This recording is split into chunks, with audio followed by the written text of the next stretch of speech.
Okay, we're live on FMR. We're streaming live on 5 different platforms right now. We're streaming on personal page. We're streaming on FMR. We're streaming on Billion Queen and Trillion King. We are streaming also on our story. So whichever one you're following, even though we advise that you follow all of them, whichever one you're following, you'll be hearing us live and direct. Okay.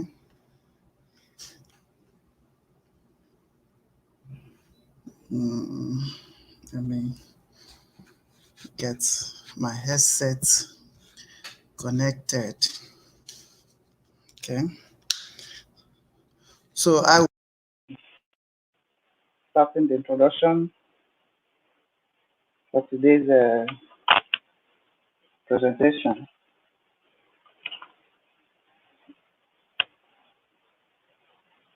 So I will do the preamble, a kind of a preamble introduction to what I started in the afternoon when we went on, the Trillion King, I am, when we went on outing, you know. So I was talking about some secrets of success to hook up because in everything in life, in everything you're doing, there is a first step, there is a second step, and like that. Okay? So if you don't follow up the steps, success will be too far. It will be too difficult for one to succeed. So, and it is one thing to get started, another thing is to sustain and then get to the end of it. So, what we are doing is the very, very first step. Okay? Bringing people out. Do you like this person? Do you think you can give it a try? That is the basic, is the first place. So we don't have the magic one to say once we join two people together, then it is all over and it is done. No, we don't have that yet. So that's why we need as a panacea for justice and as a panacea for success, we need to from time to time also talk about relationship. What can make two people to stay together and then work it out, agree to work it out. Because in our time today, there are so many differences. There are so many things fighting against us, both the ones we can see and the ones we cannot see.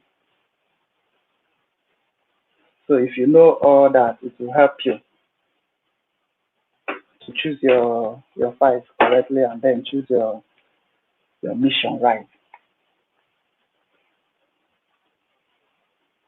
So welcome to the program this evening.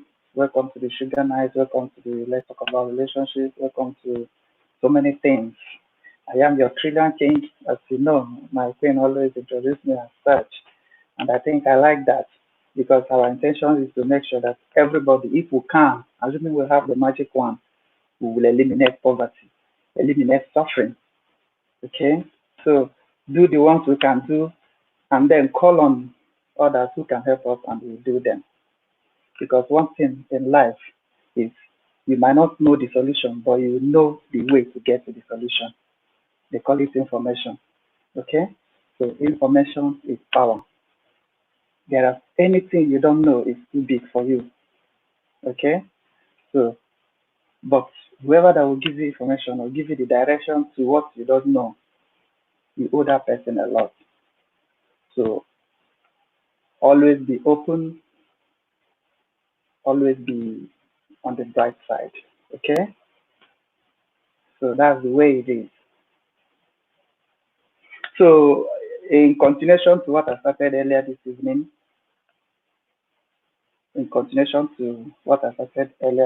was talking about relationships. And we talked about the one, which is differences. We talked about the differences where I mentioned about time differences, individual differences, cultural differences, a lot of other differences, status differences, financial differences, location differences, and even professional differences. There are a lot of differences that exist between people. So if you understand it, you will go far. And these differences are meant to be respected. They are meant to be understood. They are meant to be mastered for you to succeed. So if you don't understand them, you'll be struggling to survive. You'll be struggling to succeed. So we talked about time differences earlier on. First thing you should know once you are hooked up with someone, understand the place the person is at that time and find out what is the time difference. Are we in the same time zone? So that is the first step to a successful hookup or a successful relationship. Understanding the time differences between you and the person. Okay?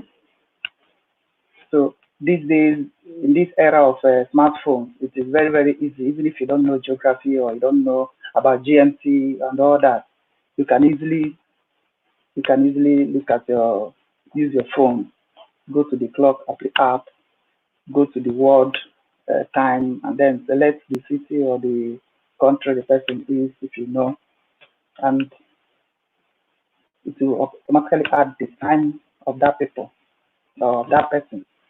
So that anytime you want to pick up that phone, anytime you want to do anything, you want to call, you want to chat, first of all, look at that time, and then be able to tell is this the right time or is it not. Okay? Because I could remember when I was back there in Nigeria, and my wife was in the US, I have to add my own time zone to my phone, all my phones, so that anytime I wake up and pick up the phone, I will see two time. I will see Nigerian time and I will see Chicago time. The same thing with all my brothers who are in different countries of the world. I have a brother in China, I have a brother in South Africa, I have a brother in Indonesia, I have a brother in Germany, and I have all their time so that anybody I want to speak with, I can relate with their time. So that is the first step you should take if you are really serious about succeeding in your hookup. So having said that, we'll now go into the other differences like individual differences. It will sound childish that when you are hooked up with somebody, you expect the person to tell you what do you like and what you don't like. And those things were questions we normally ask those days when we are small. Okay, tell me what are your likes and what are your dislikes. Talking from experience, talking from experience, women like men have their times, what they call mood swings. Nobody can sit down here today and I surmise for you all his or her life. Nobody can do that. Okay? So the best way to find out the individual differences is to give it time, flow, be yourself from that beginning and allow the person to be him or herself. Don't go ahead of the time trying to know what is the right thing to do. How is the right way? How is the best way? How is the moment you start thinking about how is the best way, that moment you are trying to jump the gun because you're trying to portray what you are not. But if you are yourself from the day one, you will give the other person the opportunity and you make it easy for that person to study, to understand you. But if you want to go and start reading books, what women should do in the first day or what men should do in the second day and all that, if you start reading all those things or you want to start following up on all those things, it will not give you room to be yourself. Okay? So individual differences can best be learned by the two people involved. And it is not something you learn in the first day or second day or third day. It takes a while for you to understand the individual differences. And then these differences will help you now know whether are you compatible or you are not. Can you cope? There are lists of things you can tolerate because nobody has it all. No one has it all. Okay?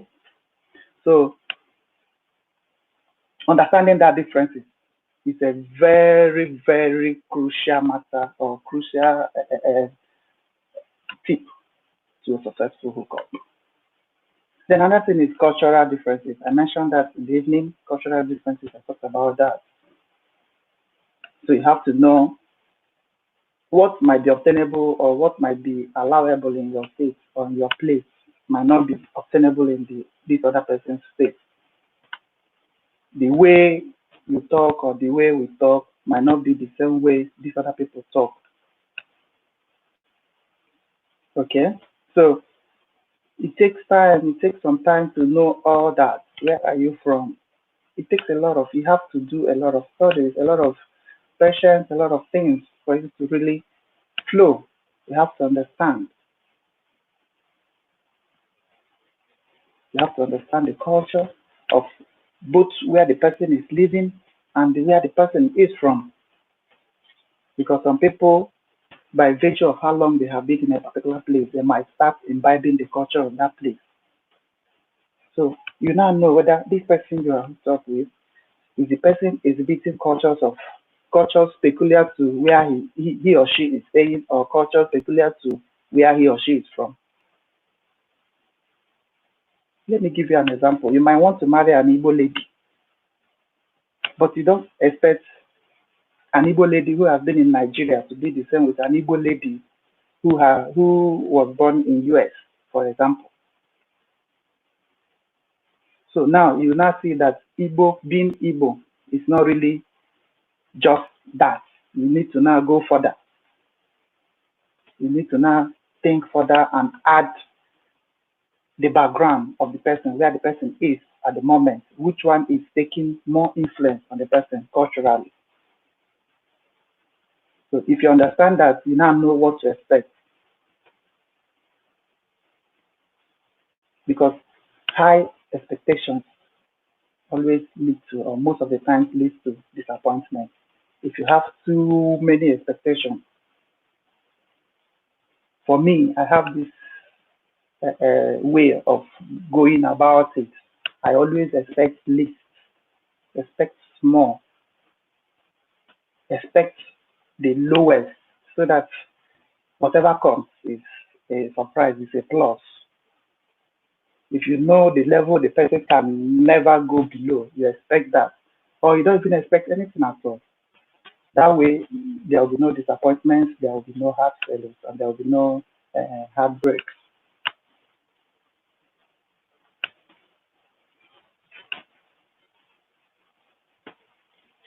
So that's the thing, okay? So we talked about the cultural differences. It might be where the person is or where the person is living. Hi, We how have to you understand that. doing? Do you still have a long way to go? Then I will just highlight them and then say a little about Okay, you see that it's very hard to do this, them. but It is, it is, you see, it is. But if I have been on it no, for it long, is as long indeed. as long It yeah, is what have indeed. You can't just do so it. Mm? so we now talk about status differences.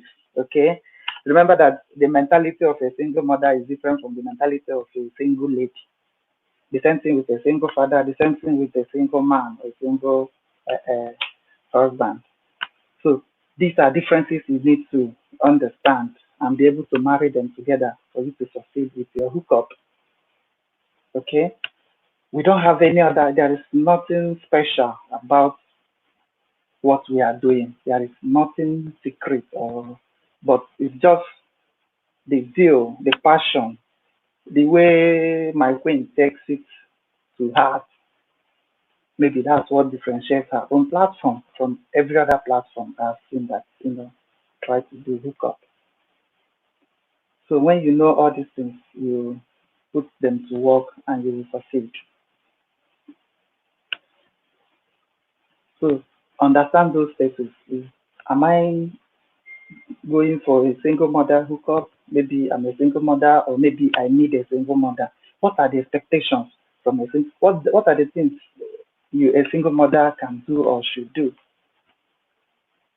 So if you understand all those differences, remember that you were not born at the same place or the same time. Okay? So you try to understand that. Then financial status differences. One person must be richer than the other, for sure. It doesn't matter who is. In the smart world we are living in today, it's no longer a man's world. If you are in tune with technology, if you are in tune with the latest happenings, it is not just man's world anymore. We have so many successful women today who are married, living with a man, living under a man.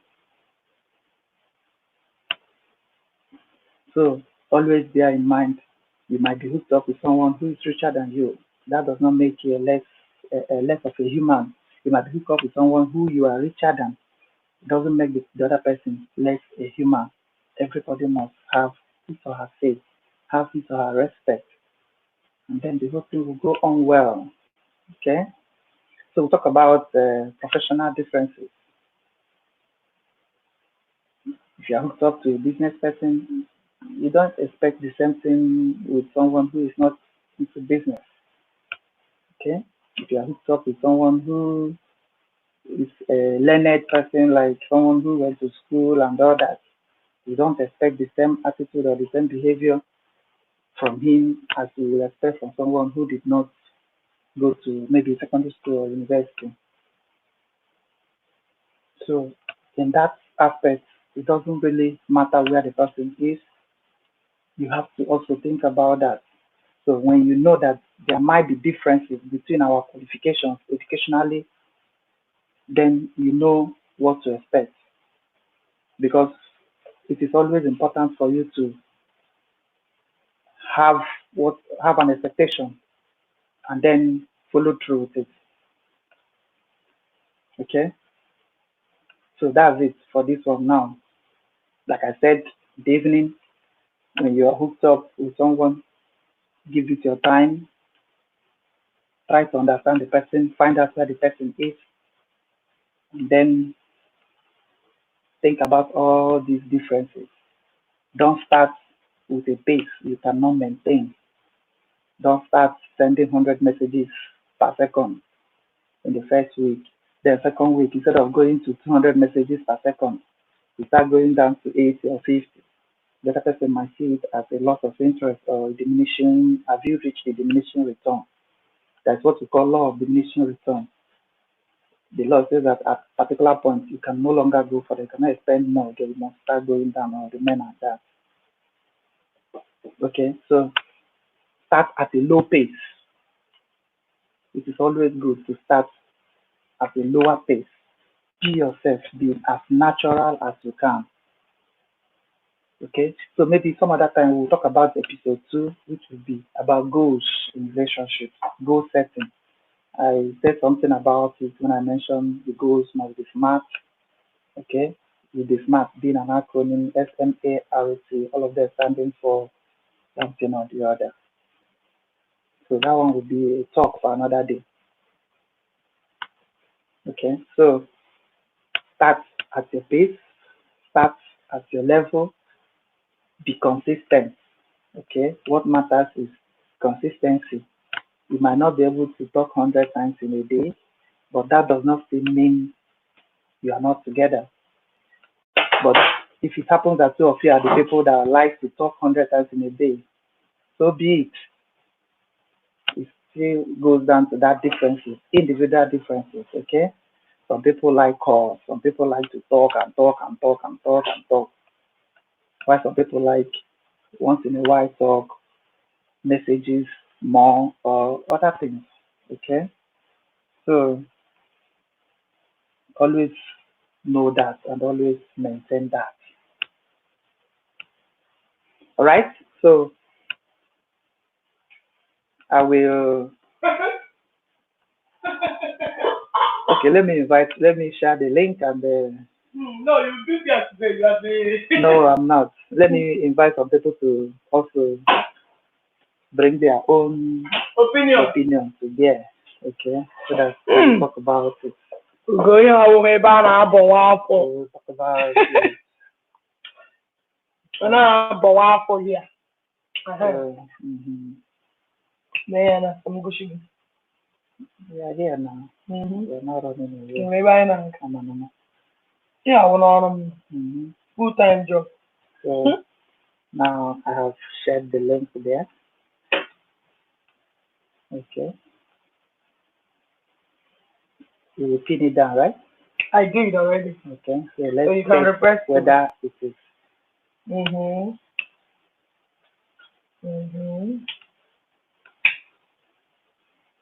If I come in through. And you said it is pinned down. Yes. See? So tell me where is it pinned down? Which one are you referring to? No, not on YouTube. On where? Facebook. Give me it through YouTube. I'm not talking about on YouTube. I'm going to pin it down now. Yes, I don't know. That's the thing.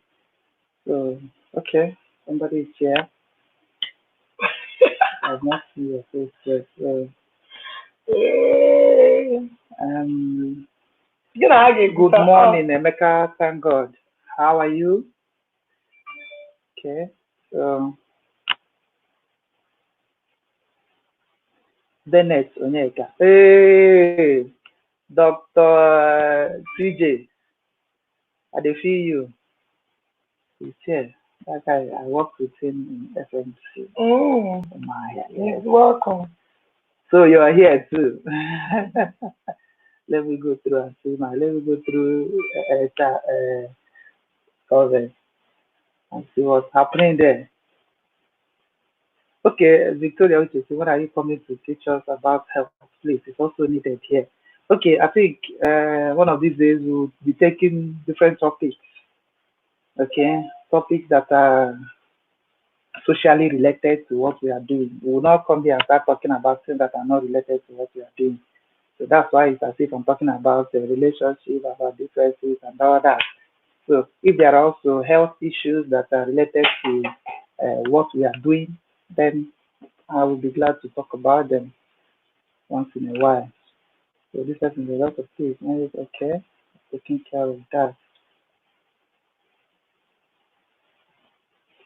So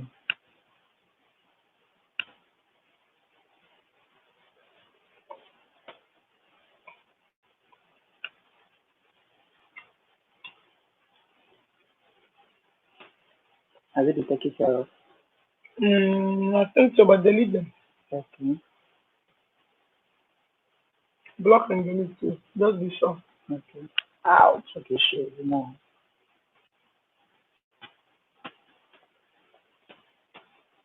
Okay, so Clear block and delete. I'm kind of fast. Okay. Um,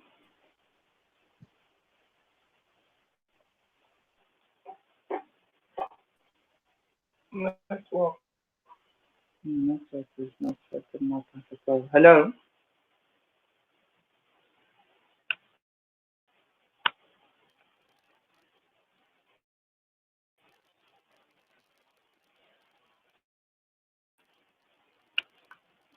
Nemeka Okoye.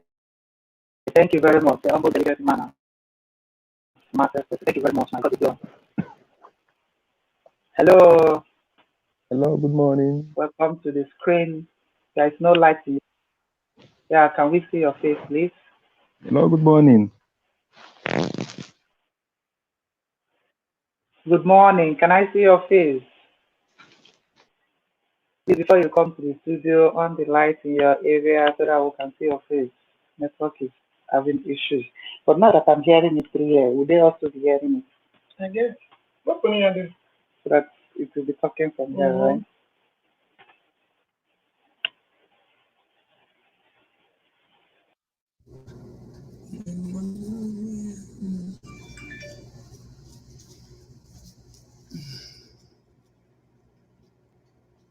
So we are talking about the same thing, okay? Everybody can hear it. Network is still not stable. People will keep on coming in and going out. Yeah, the network is not really steady. Ụtụtụ ọma ụmụnna m na ụmụnne m. Elazini Okorie, ụtụtụ ọma, ya dịkwara gị mma. You're welcome, you're welcome. So, yes. we are here today. Dr. Go will be doing little bit introduction. So, Lilian Amaka Ebekumonye, I've talked about it, location differences. So you have to know the differences in location, okay? What about when we are dating? How far? How did we manage, you and I? Because I have a perfect understanding of all these differences. Distance relationships. Okay, so for it to work, you must have a lot of understanding, a lot of patience, a lot of things. Okay, let's welcome someone to the studio. Welcome, sir. Can you hear me? Then we hear it on or off. Okay. Why you are turning me off? Unmute your mic. We're not hearing you. Your mic is on mute. If you're hearing us, unmute your mic. Okay. Okay. Okay. So good morning and good evening. I don't know the time it is where you are. Thank you for joining us. What time is it? Thank you for joining us. Okay. It is morning here, Doc. Okay. Good morning. Good morning. Good morning. Doc, I've been following this program, and I mean, your wife is doing a marvelous job. Yeah, we thank God. We thank God. Thank you very much. Thank you. Yes. Doc, permit me to say that I love her vibration. I just love her vibration. She's just a kind of woman that will always move us. You know, I'm so quiet and so gentle.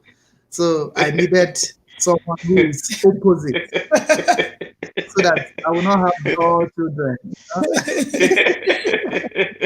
that I will not have, so that they will not trample upon me and trample upon my family. So if I go through it and it's not working, I will just say, okay, I'm coming. When I go inside, she comes out, and the case will be settled.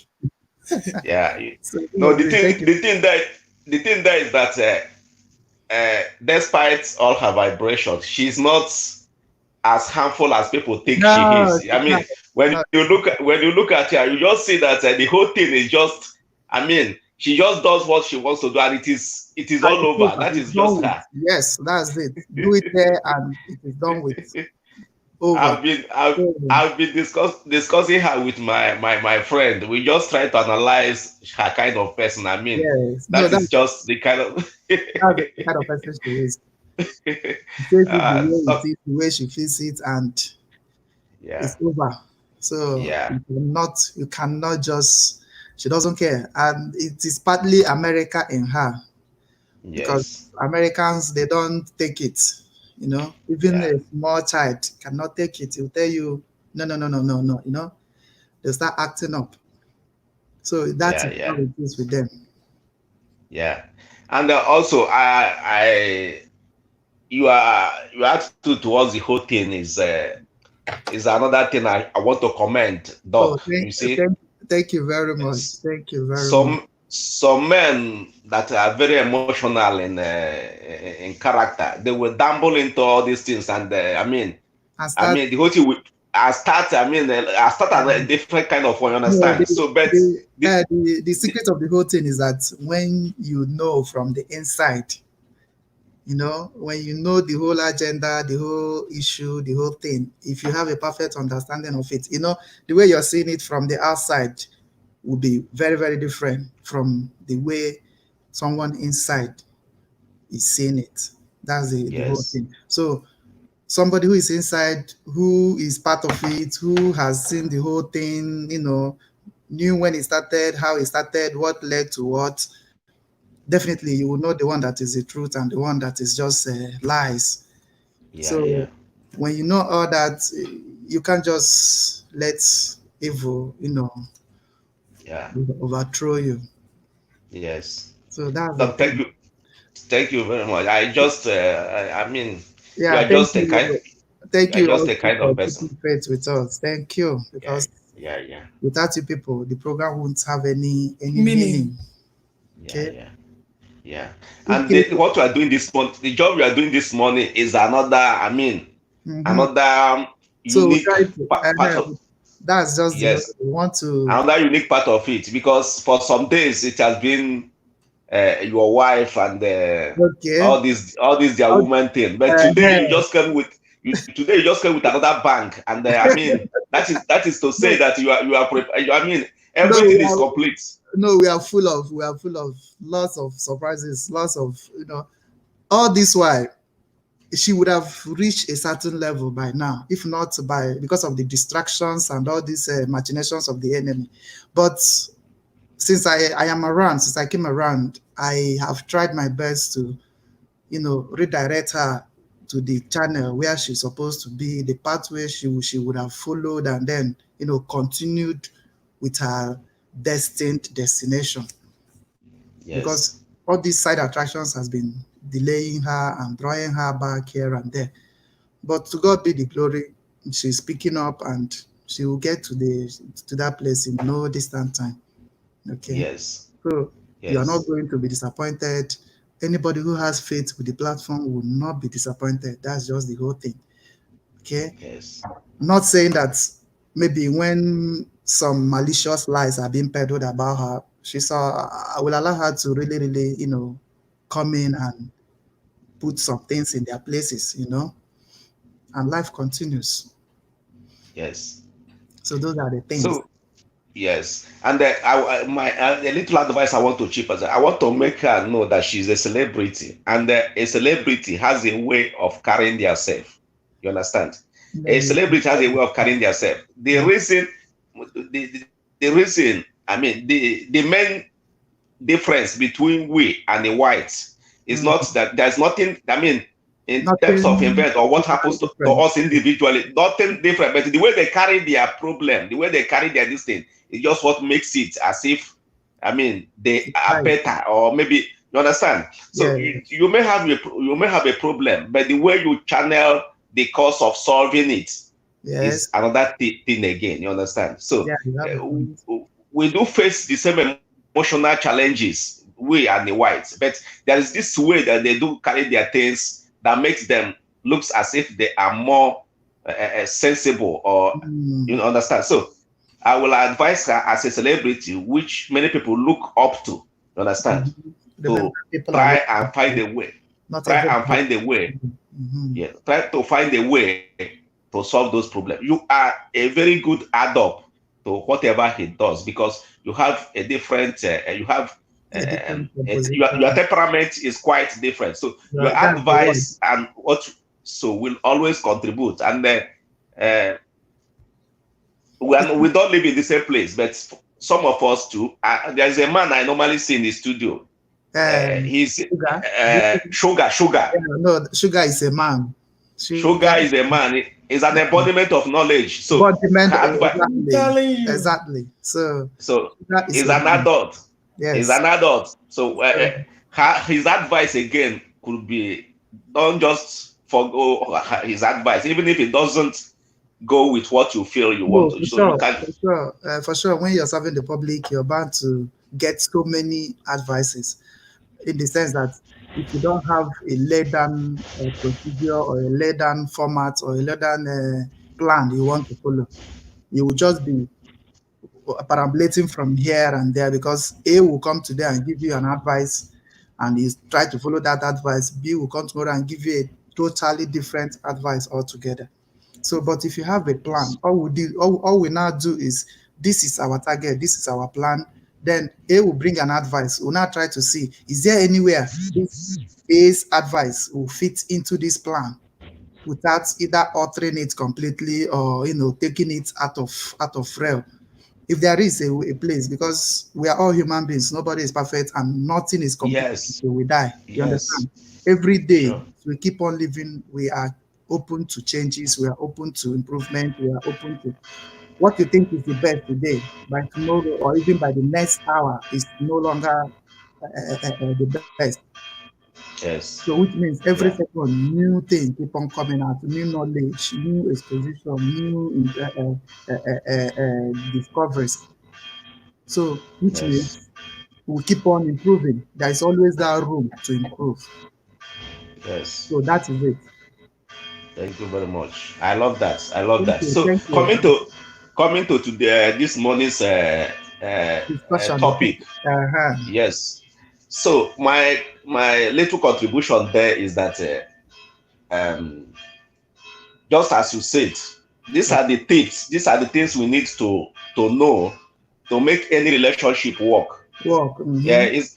So most of us that are part and parcel of this program should listen to this what you are saying this morning, because in every relationship there are things that is we're expected to do to make it work. Mm-hmm. Not just a distant hookup, but even somebody who you met.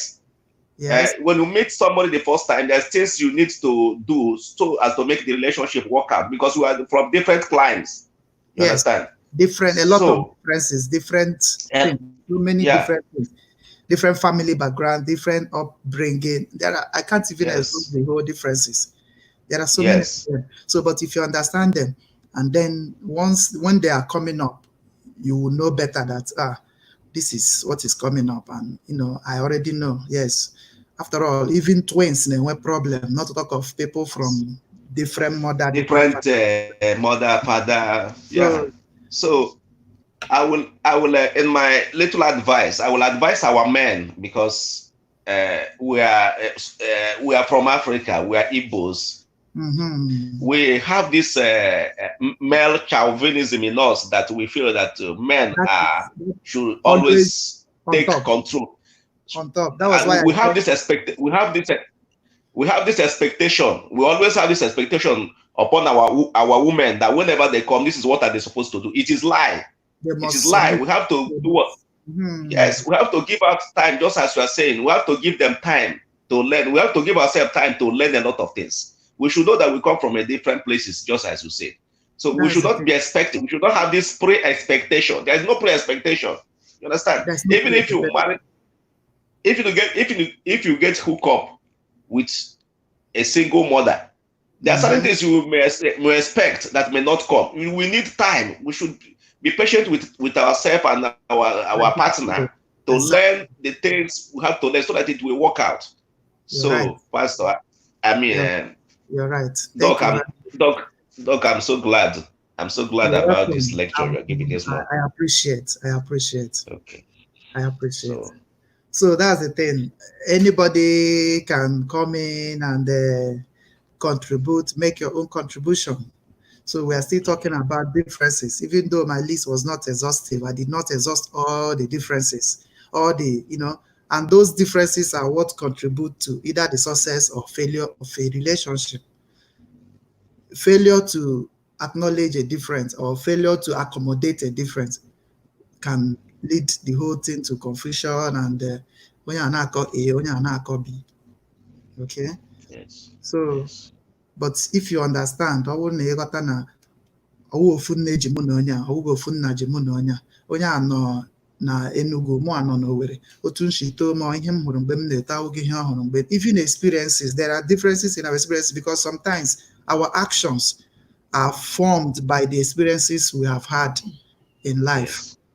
Some people act the way they act as an adult based on what they experienced when they were in childhood.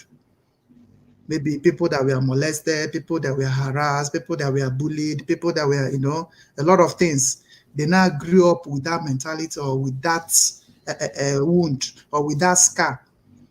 Yes. So when they grow up, you see them, maybe their mother was beating their father, or their father was beating their mother. They would think it is normal. When they grow up and marry, they will want to do the same thing. You understand?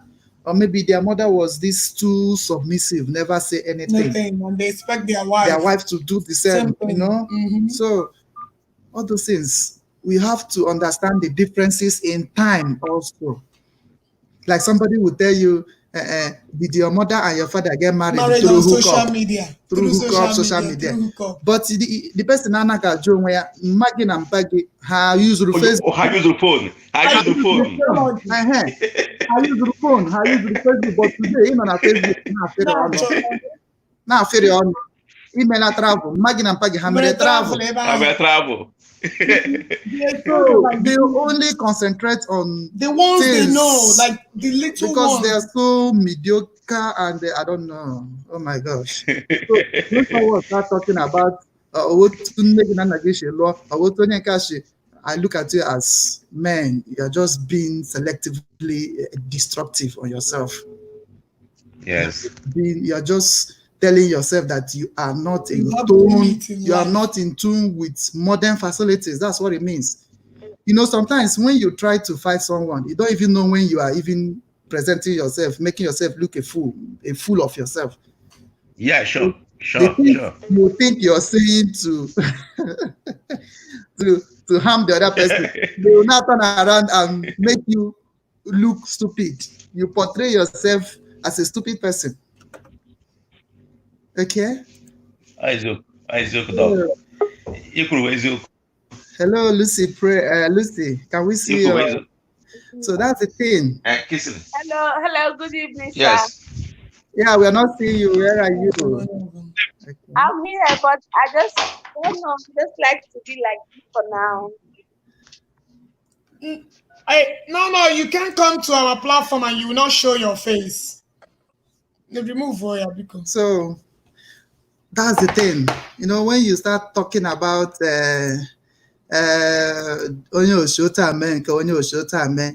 but you forget that there are so many things you're doing today that those people you are trying to quote did not do. Experience it. So welcome. Her network is always bothering her. But she's hearing me now. I hope she can. Yeah, good morning. Thank you very much. Yes, ma. In fact, I was so thrilled seeing Doc come online this morning. You've been telling me I want to run this one. Doc has been a behind the scene member. So, but today I want to just talk about.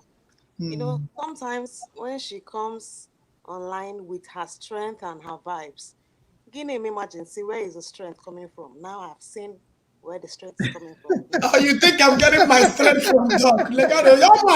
Strength. Come on, bitch.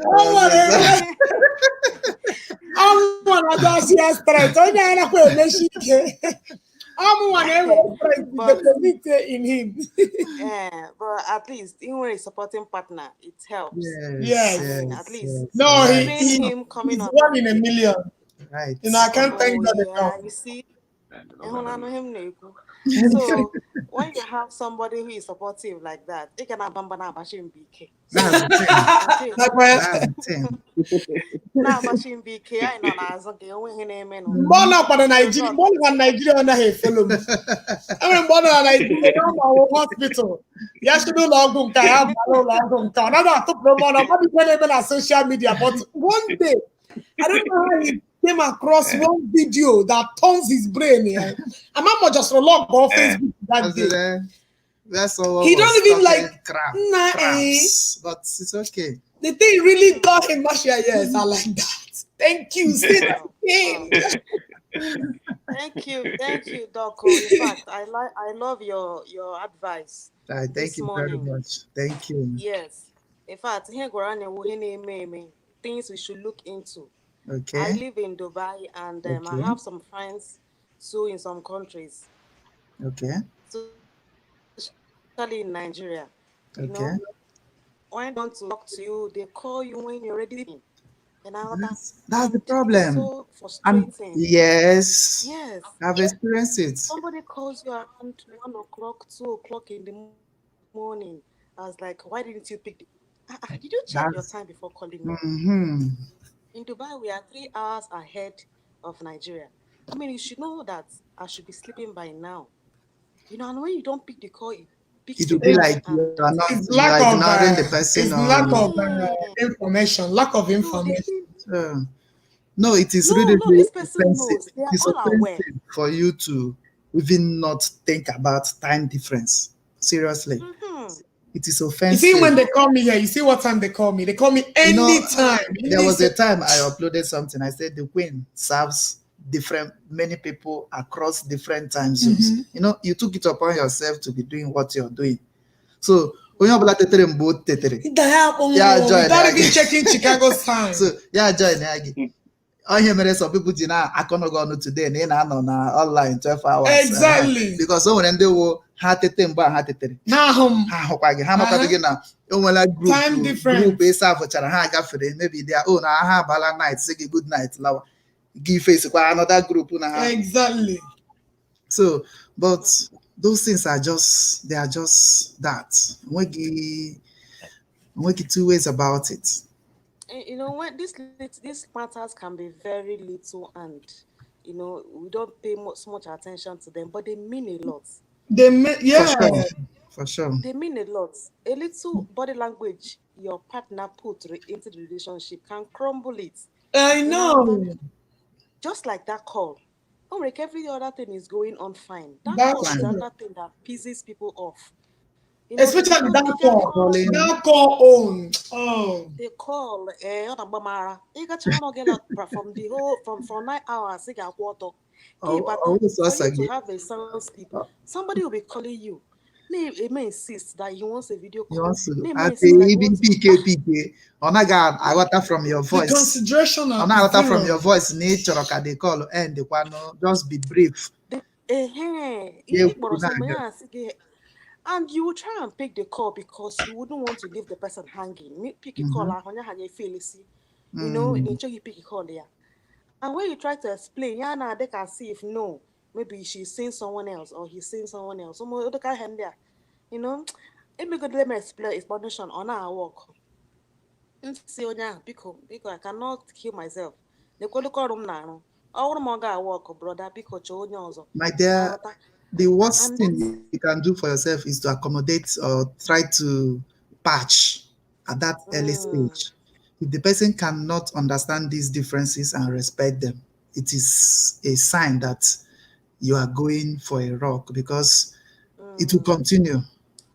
Okay? It will continue. Somebody like me, I'm a single mother. I'm a widow. I lost my husband 3 years ago. Sorry about that. Thank you, man. Coming to this Dubai, I'm okay. It may accommodate another stress, another psychological stress on it. So when my sister told me, my sister's in this platform, when she told me about this platform, I become I'm interested. Too demanding. And they believe, Nigerians believe, Africans believe, if a woman is abroad working, definitely she's doing some kind of bad things there. That is the level of understanding. Oh, they can. The same people are not joking. Facebook. Thank you very much, sir. Thank you. All those they have a myopic, mindset. Very myopic. It's killing me. But today, Hane Naira and Kuba Zoya, Jiri dollar Zoya. Now use ego.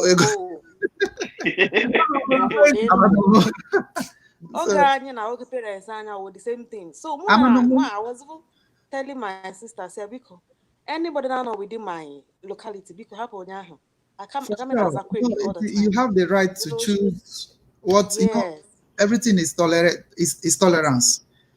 You must tolerate something. So it is not left for you. That's why I said relationship is individual based. The two people involved. That's what it is based on. Relationship between A and B can never be the same with relationship between C and D. You understand? So you cannot copy. There is nothing to copy from this or that. You have to know what will work between you and this person. What can I tolerate? What can I not tolerate? The smallest thing is what they cannot tolerate. But what you least expect them to not tolerate is what they tolerate. Do you understand me? Maybe I'm maybe. So now you repeat it. You're Okay. just doing it to me. So if you understand the other person, two of you will be like, onye na side ga so onye ajogwu jide onye amawo, onye nke, you know, because una amarala things two of you like the most or the things you tolerate. Others might be thinking that how can this person tolerate? Like some people are thinking, why will you allow your wife to be always online and all that? Another thing is if you're married or if you want to a relationship that will work, find out the person's passion. Or when you like Roro, are you willing to make that sacrifice? Because when you like Roro got when we get two jobs, you went three jobs, when they like Kahane went from one work to another. Just 2 minutes or 1 hour rest per day is okay for them. And they can still do anything you want them to do within that 1 hour. So it is not left for you. Can I cope with such a person? Because if you can cope with the person, you will not start seeing sweetness. You start seeing joy in those things on our and the time on a way for you. There will be no complaints. There will be no problems. So if you are thinking of if you marry this person now, it will now become a disadvantage to the person. It will become I call it a disadvantage because it's not even change. Because you married somebody who, let's take for instance, you married someone who is an actress, a very promising, doing well actress. Get just gallery so that he suppress menu. That's not it's not marriage at all. It's not relationship. Or you married someone who something to contribute, please. Go ahead. Another thing to equal with that, many people carry their material and financial burden as a load upon them to hook with somebody, or the very bad. Or they are very bad. Yes. Some people are in Nigeria looking for a Brodian to hook up with, or having in mind that this person will solve my financial problem. That is one of the reasons anyway breakage in a relationship. So we should understand that the reason for relationship is to solve emotional, spiritual, and other maybe micro problem, and not macro.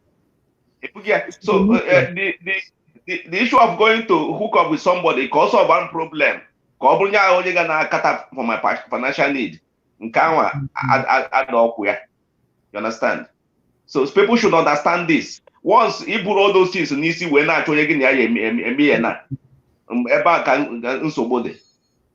when I was because now that I'm married, I'm an old man. When I was still young, when some ladies I always say hi. Just that high alone, you have opened the gate of requests. The next is a high on Monday, Tuesday will be there. Yeah? Wednesday will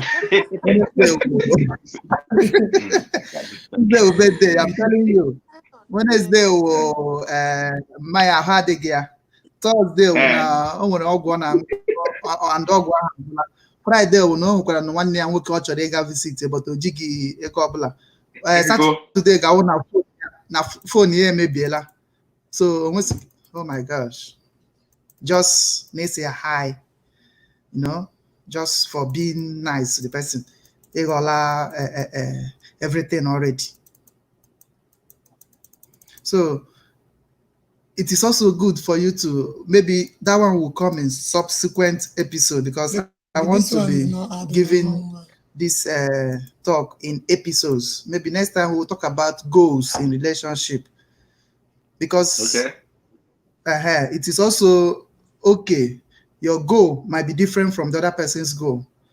No matter how big your goal is, or no matter how small your expectations are, the capability to fulfill it. Or because someone didn't know when you get dependent on them, they believe that if you depend on them, you will be loyal. You understand me? Don't do anything, don't work, just be a housewife. I will provide for you. You understand me? So, which means I don't want some women. I want some women know that mentality also. They are good at that. Those ones are those ones who do heavy load, looking for where to drop it. So the man I say, I can solve all your problems. You will stay in the house. Even my neighbor, okay. Understand? So whatever be your reason, or whatever be your, what I am after is make it known or see it. Because sometimes if you're not observant enough, the person might be showing it, but because you think, but how do I say it? You know, at this age, I believe everybody on a hook up here, they go matured. There's nothing again you should be afraid to say. If someone is coming with expectations that you think you cannot meet, and you have watched and you notice that the person keep on pushing that expectation, pushing it, nothing stops you from, laying the whole cards on the table and saying, last time I give you so amount, I don't know, what do you really think? I don't really make that money the way, maybe you see me carry myself, naza odogu, naza makwanda na China. If you no tune share make the money, if truly you feel that the person's expectations are just becoming ridiculous, you can call the person down and have that discussion. But if you want to know, like I told you, they're happy solving, a woman depending on them, they are so happy. They can go any extra length to provide everything. They don't want you to work. They don't want you to work. They want you to go out. They are just happy seeing you for themselves alone. So if you meet such a man as a woman, and that is the kind of person you want, and you are the kind of person the person wants, you see it will work. But between me and you, I may not want somebody that will always want me to be the head all the time. I want another head that will make my own too. They said two and one. You understand? So assuming I know it, or I don't think I will need a woman. Yeah. So, so that's the thing. Then another thing again is, no matter what you are loved for, no matter what you are loved for, it is your duty. The person that is loved, it is your duty to find out what you are loved for. There must be something you are good at. Whatever it is your duty to maintain that thing. I don't believe people will say, love me for who I am and not for what I am. I don't really understand that statement. Love me for who I am and not for what I am. If you are loved for what you are, it means you are that thing too. So it is your duty to maintain that thing. You understand? Then where there will be problem is maybe that which you are loved for is something that can expire anytime soon. And you now fear that if you can love me for this, it means if it expires, I may lose this love.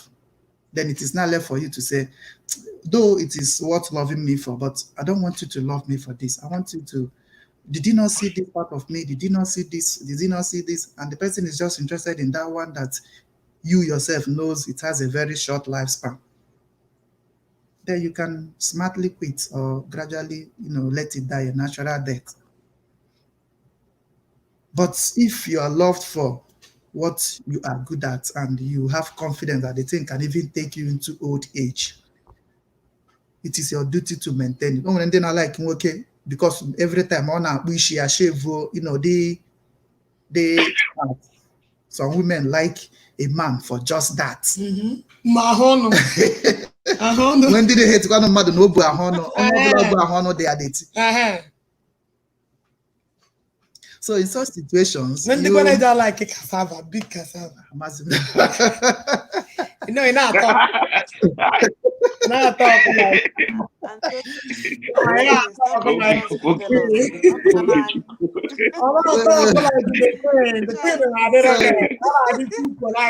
so whatever you are loved for, it is your duty to maintain that thing.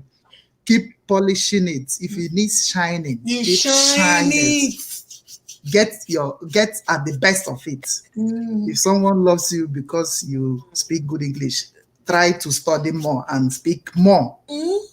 If someone loves you because you are a hardworking person, don't start becoming lazy just to test the person's love. I don't like that. It doesn't work that, because the Bible said only the devil, it is only the devil that tests. Okay? So you don't need to start testing somebody, because you too, if you are tested, you might not stand, you might fail. So if you know whatever someone is loving you for, first of all, determine whether that thing, is it something, and always ask questions to find out, why do you like me? It is in the discussion. No, you don't need to ask why do you like me. No, that's a childish question. You observe it, you have your senses. All the senses you have were given to you. I asked you, for you to and use. you told me. I asked you, but you I told don't answer me. such questions. Because I keep asking. What are your likes and dislikes? All those are secondary school people who are just coming out from secondary school. That's the kind of questions they ask. I do ask. I do ask. Tell me your likes and dislikes. What is your favorite soup? What is your favorite color? What is your this? So, but I asked you a lot of those things. Right there, see, there are things that will keep on changing. Something like soup, I might. But Doc, all the mind asking questions is very good. No, you speak. That's why there is interaction. You keep on interacting. But you must like something. What color do you like? So, when you not like him mad for nothing. Yes. Me. Nobody loves anybody for nothing. Something must attract you to love someone. A reason for loving anybody you are loving. So you should not be ashamed or scared to say what you are liking or loving in this person or in that person. Then it is not left for the person to maintain it, to keep on feeding it, to keep on, like that. Because if you don't tell the person might not know. Before you know it, the person will lose that particular thing, thinking, now I'm back to you. Fred, sorry, Doc cannot do without adding English. Because if you are not enjoying the super grammar, enjoy my own. You want to go? Don't enjoy my own. You don't sleep in all this big grammar and no day for the level. You know when I wear my own, I say. So pack, yeah. We'll be speaking both. Yeah. We'll be speaking both English and Igbo, because we are talking to the world. In as much as it is just the Igbos that come in, there are still people who are non-Igbos who also watch the program. Or they are watching, but they are not coming into the studio. So most try to carry everybody along. So we are not selling our language. We are proud to be Igbo. We are Biafran. I am Biafran. My wife is a Biafran. So, and I believe and everything about it is okay. So we speak English, we speak Igbo, we speak every language we can. Okay. My brother, welcome to the studio. Chinedu.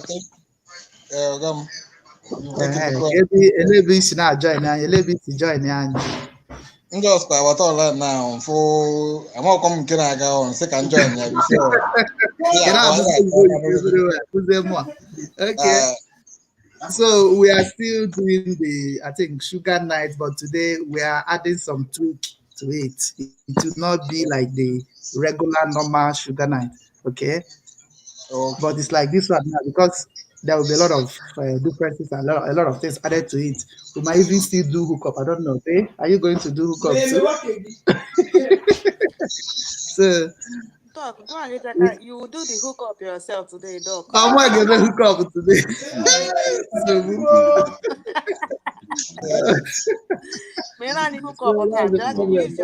You'll be the one to anchor the hookup today.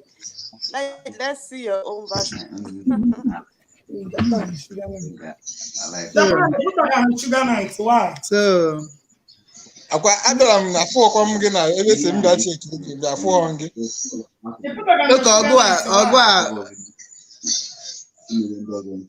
Ọgụ akpọrọ m today. Doc, na here, no man. See they do. Ogwachi Brazil. Okay. Okay. KBC one. Yeah. From India.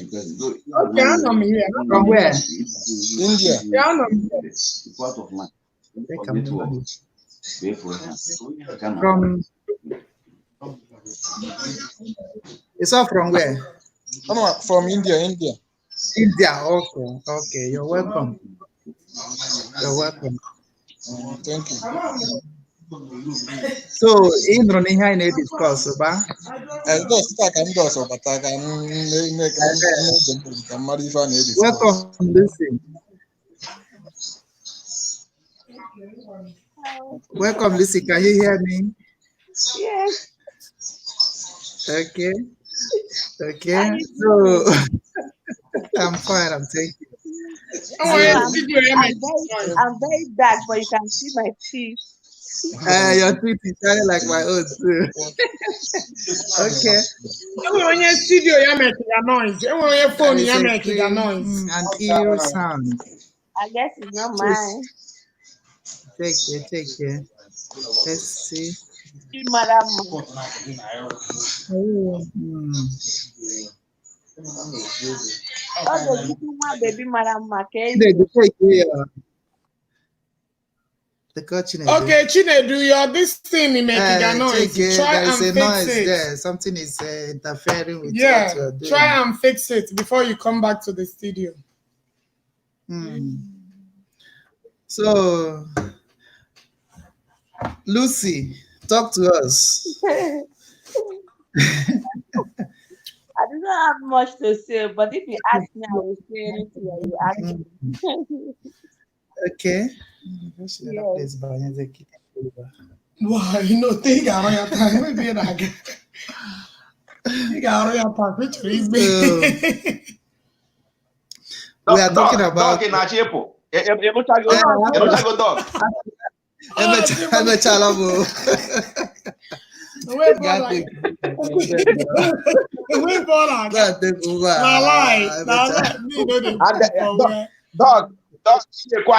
Dog iyekwa anyị nkwa na once in a while na ị ga na-abịa nye lecture like this ka ị na-enyekwuru oge aka ka o nwee ike na-abala for sure, I will be coming once in a while. Once I have the giveaways. Okay. Are you leaving because I'm here? No, not really. I have been talking since the beginning of the program. This is some minutes past an hour now. So I think it's time for my queen to take over and run the thing. No, wait though, because this is my first time of coming to video. It's just because you are here, but my queen Wow. You're welcome. Thank you. We are talking about relationships, okay? Things that will help our hookup to work, because the only gain in this is seeing people succeed, testimonies. Okay. Because the only thing that will stand out not all of them will come and testify. The only thing that will stand out for a platform like this is when Ian and men are work. They will not come. So we do our best to make sure we bring up based on little ones who have experience, because I am not a relationship specialist or expert, but from the little I have experience and the things I can see and say from an indigenous knowledge, I can tell you the ones I've told you now. Everybody can testify that yes, those things are really problem. Okay, so if you're hooked up with anybody, understand the person, where the person is. Time difference matters. If you're calling, if you're chatting, if you're expecting a reply or expecting a message or expecting, make sure you understand the time difference. So that you get meaningful conversation and meaningful communication. Yeah. Because that's the first thing first. If you cannot communicate well, there is no how any other thing can stand. That is true. Okay? Provided you are not yet living together. Communication is the only source of, is the only connection nowhere. So you have to use it very well, maximize it. So you need to understand time difference. Okay. GMT, how many hours behind or how many hours ahead of you. Then it might not be, or maybe mbego are the free, konye nka the busy, mboye nka the busy, konye nka the free. One person must, then it is not left for two of you to, if you really want it to work, two of you will now come to a compromise. I don't know, since in a me from so time to so on, mgbe mụ na close si ka go na are they free, so within 1 hour or 1 hour window or 30 minutes window, we can use it to, for that beginning, for that start, you can use it to, if you can keep to it religiously, judiciously, and spiritually too.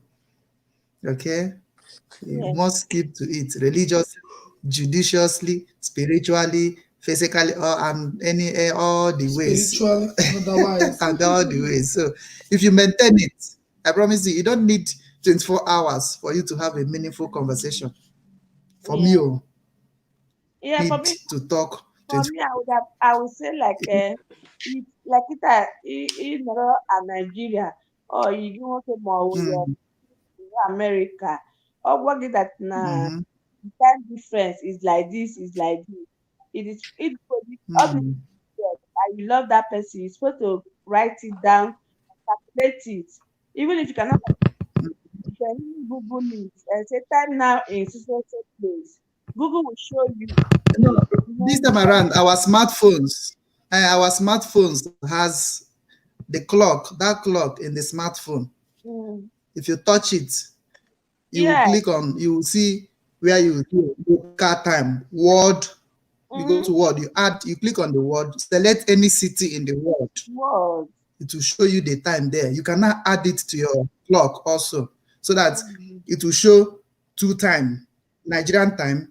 That's new city you have added their time.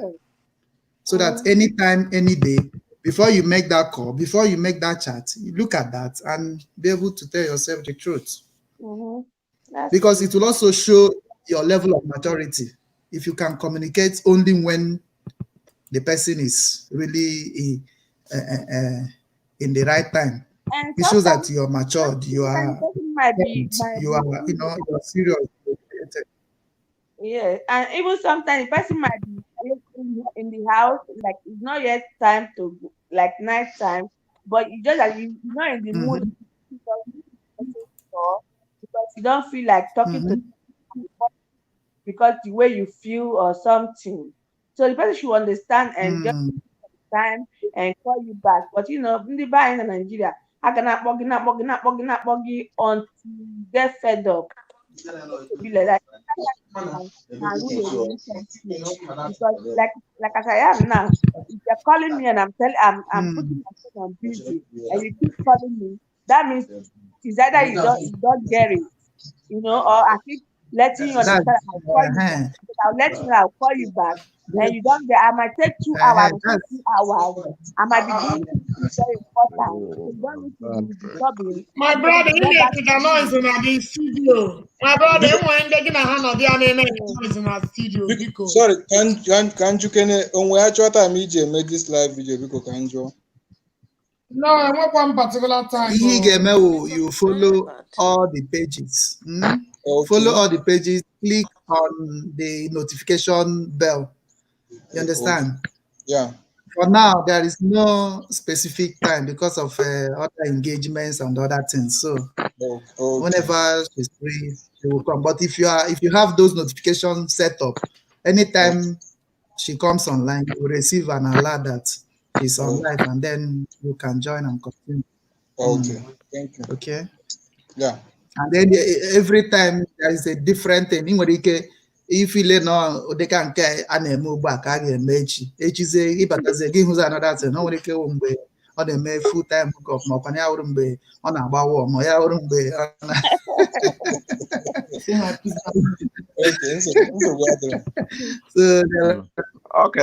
there are so many things she can do. Yeah. Yeah, welcome. There was no.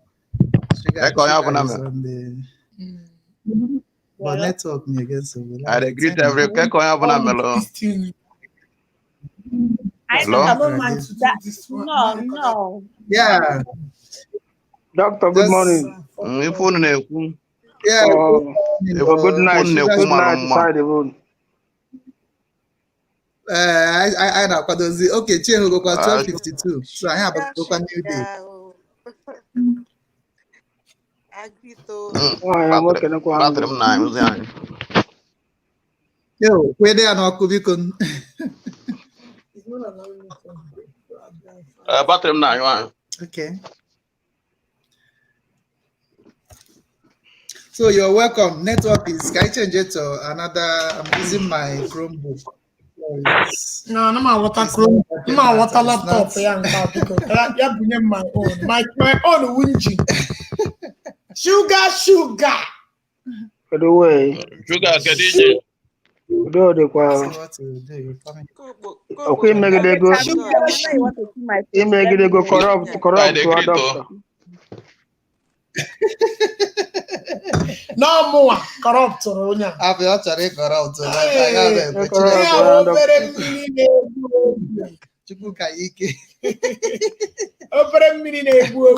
Don't underestimate this man.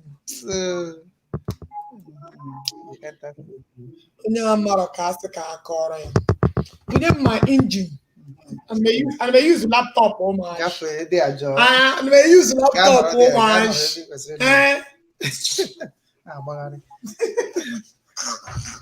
So when you go in, if you come in, I will not bring you and remove myself. Sugar, can I change the system? Card again, card is I'm a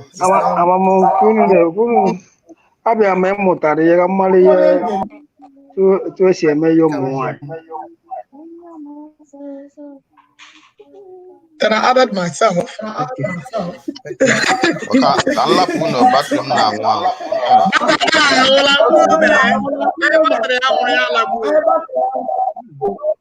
Someone said echoing. I think So you log out. Log out. You are the one that echoing. I've logged him out. You have not finished now. You have not finished. Kadozi dog. Ana be join. Go gonna be sugar balagala.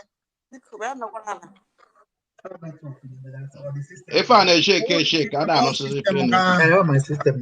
System gonna mess. I don't. That's why I can't use it. Can't use that your system. Yes, I want for this big load thing. Sugar, check your network too. And look at it too. Your network is not cooperating. Sugar, fix here your network.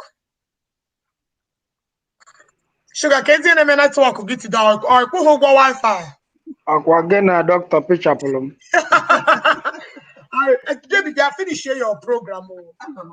They are not here who go away now here. They are finished your program. And where being is so question it on everything the program. You got carried away. We do the one now. Okay. I know negelo your doctor na kuzilai. That's the thing. If we must succeed, there are doctor, in a easy call get small. Okay. Every day, una young. Did I read you on the science proof? Okay. That's David. I'm gonna be shy. it's possible. I'm on my own style. He knows very well. I'm on my own. Welcome. Doctor, I was enjoying you. My network is messing up. Yeah. I'm enjoying you guys from the background. Oh, thank you very much. Can someone, can this guy?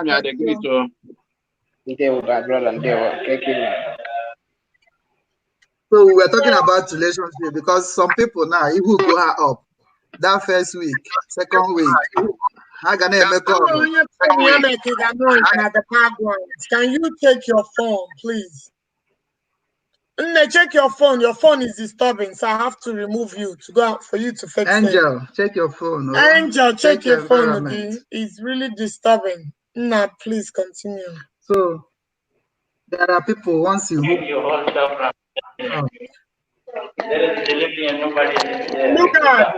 Look at it. You are disturbing. Yeah. You're disturbing the studio. When you are ready, you come back. So we are talking about things that will help us succeed with this hookup. Good morning, everyone. Yeah, good morning. Welcome, bro. Antigua, good morning. Go ahead. Go ahead.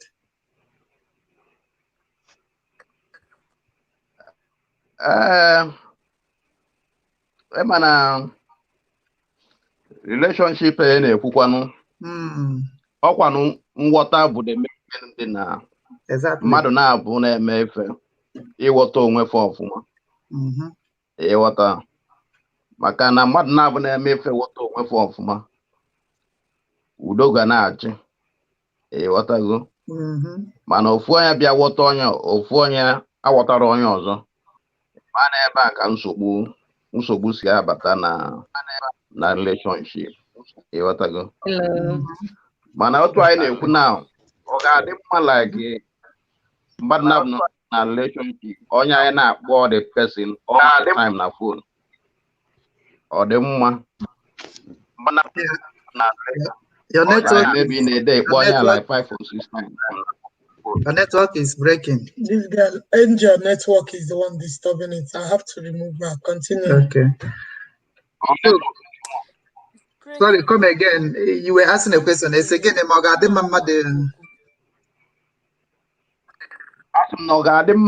be in a relationship all the time. You're not about the person na phone. Okay. Like maybe in a day 6 or 7 times. Okay, I will come into that one. That one now falls under personal differences or individual differences. There is no one general rule. This is how many times you should call, or this is how many times you should not call. It all depends on the two people involved. You understand? If you are with someone who likes to call, to talk, and you too, you like to talk, two of you can call yourselves as many times as you want. You understand? But you have to, first of all, because there is no how you ask the person straight, do you like so many calls? Do you like one call? You have to, first of all, try. First time. Yes. Time after you saw the time differences. Because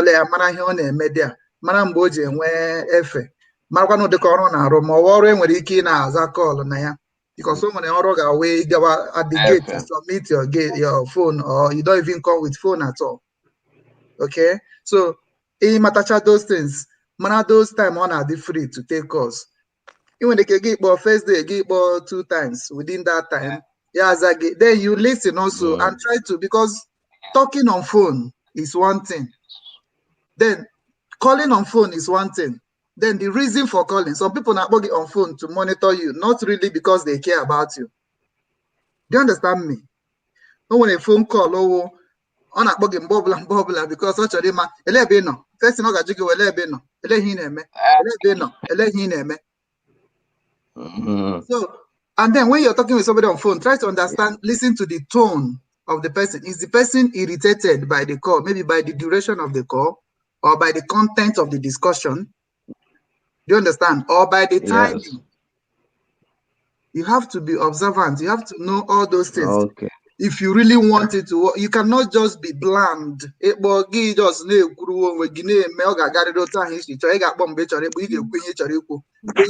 the discussion all the time. The person will only be following. A topic, no. So, by your question or the mind several times, it depends on the two people involved. There is no general rule that says you must call this person. It depends on the two people involved. Can I talk about that? Must call, yes. We can put something about that. Oh yeah, go ahead. Go ahead. Make your contribution. Okay, for me, the guy asks if it's okay to call anytime you like. Like me, if you love somebody, yes, as a woman, you can call your man anytime. Apinywange. Igbo many time apinywange. Okay, it is Unless, T4 gonna block. Inwe ha call. Inwe ha ye na. No, it can be your office now, Yes. and then you see O kwesịrị inwe aka ọlụ. O kwesịrị inwe aka ọlụ. Ụlọ gọvanọ. your husband or your man. If you can che maka ya, ozugbo ị na-eche maka ya, you have to call him because that in a situation that you can be able to be with him or solve that situation. Angel. Angel Jesus na solve situation. Okay, see. I don't know, but for me, my own person, my own mom, let's not know how the office is that I cannot call him anytime I wish to. If not, I will not call him then. But if not for that, I have the right to call my man anytime because anytime no chore. And that woman has that call, that means there is something that she's doing. That's why she got that call. So me as a woman, I have the right to call my man anytime I wish to. Or let's say on our office place. And without that, I cannot reach him. He's not in a place that I cannot call him. And he's not, I can call him and he'll be able to pick up the call. He does not want to pick up the call. That means there's something going on. And I will not appreciate it. Okay, why? Wonder why, Chalo, somebody like him make a year. Also, okay, agua. You gonna sugar before you here now. If we even know the good. About you, they can now watch. No, every mentality. So yeah, I love you. That's why I'm calling you. No. And you don't want to pick up the call. Yeah, that's why I told you some calls are not really out of care, but out of monitor. Monitoring spirit. Monitoring. So if you understand it, calling the person anytime you remember the person, you can easily. If it is for monitoring, that is bad. If it is for monitoring, because maybe it might be in your office and somebody and the next person you have to call is your man to make you comfortable again. So that's my own opinion. In the morning. Okay, now we are talking about people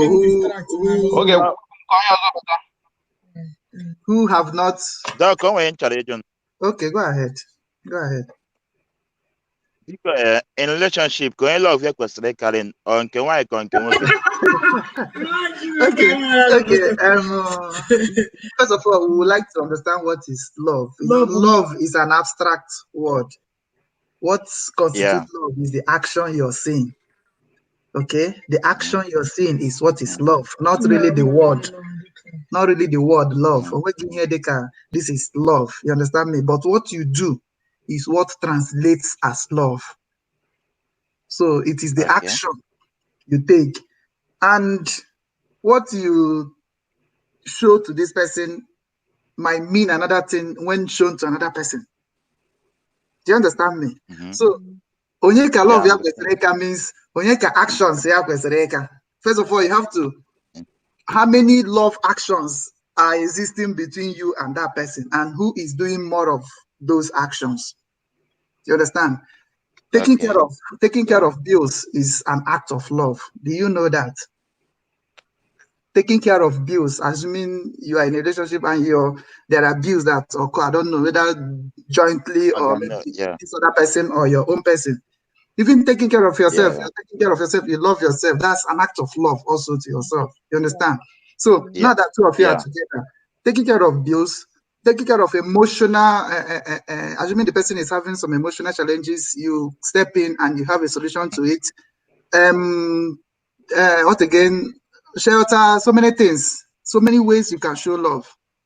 Consoling, even talking, just merely talking the person through some difficult situations or difficult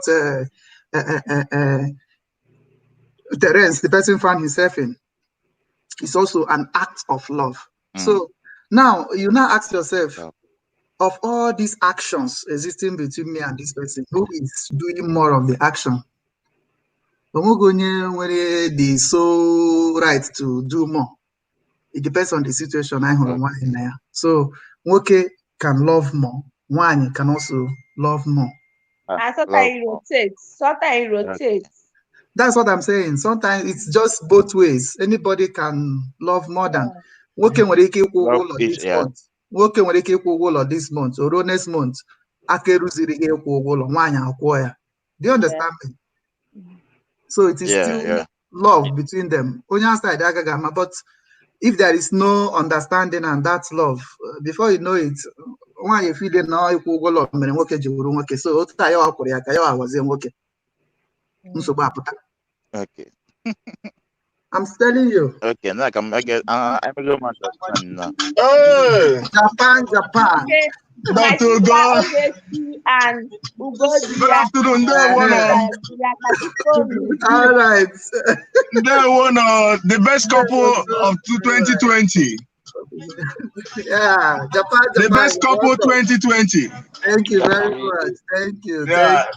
Thank you. Now, Sugar Alpha. Now, no, they won. I've been thinking I sing Ela.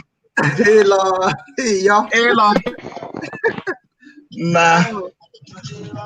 Can't get them. You're Yami. Ogani. I can Pamuno. Yeah, welcome. At least I am going to one of the free convicts in Africa.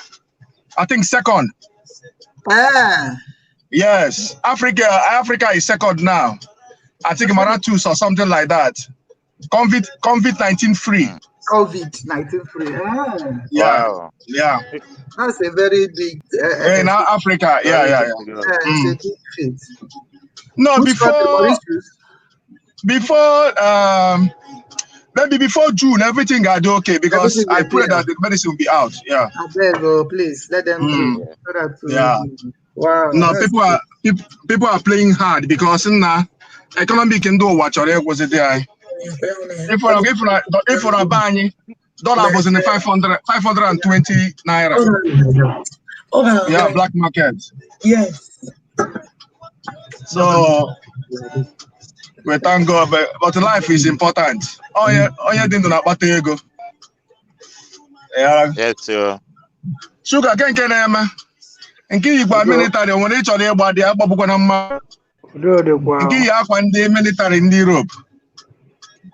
Nah. Oh yeah, Alpha. Oh yeah, boss. Network when I'm in fluctuating, keep fluctuating. Network and so. On this week, as some can no. Okay. Because there was an appearance matters. I'm an apple meeting as an appearance matters. No. Yeah. I'm ready. Sugar and cake to put more than I says, no wine. I was again. Sugar everywhere. I say sugar. Japano, ikwesị ịma na mkpu anyị na-etinye m nsogbu na ntị. Emego m okenye. Nwere ụdị ebe m like ebe dị quiet. Ya anyị na-etinye na ntị nke ọ na-ada. Ndị ijego paaki moto wee pụta wee ya yara agwa. Why would they let him? It's a not be work.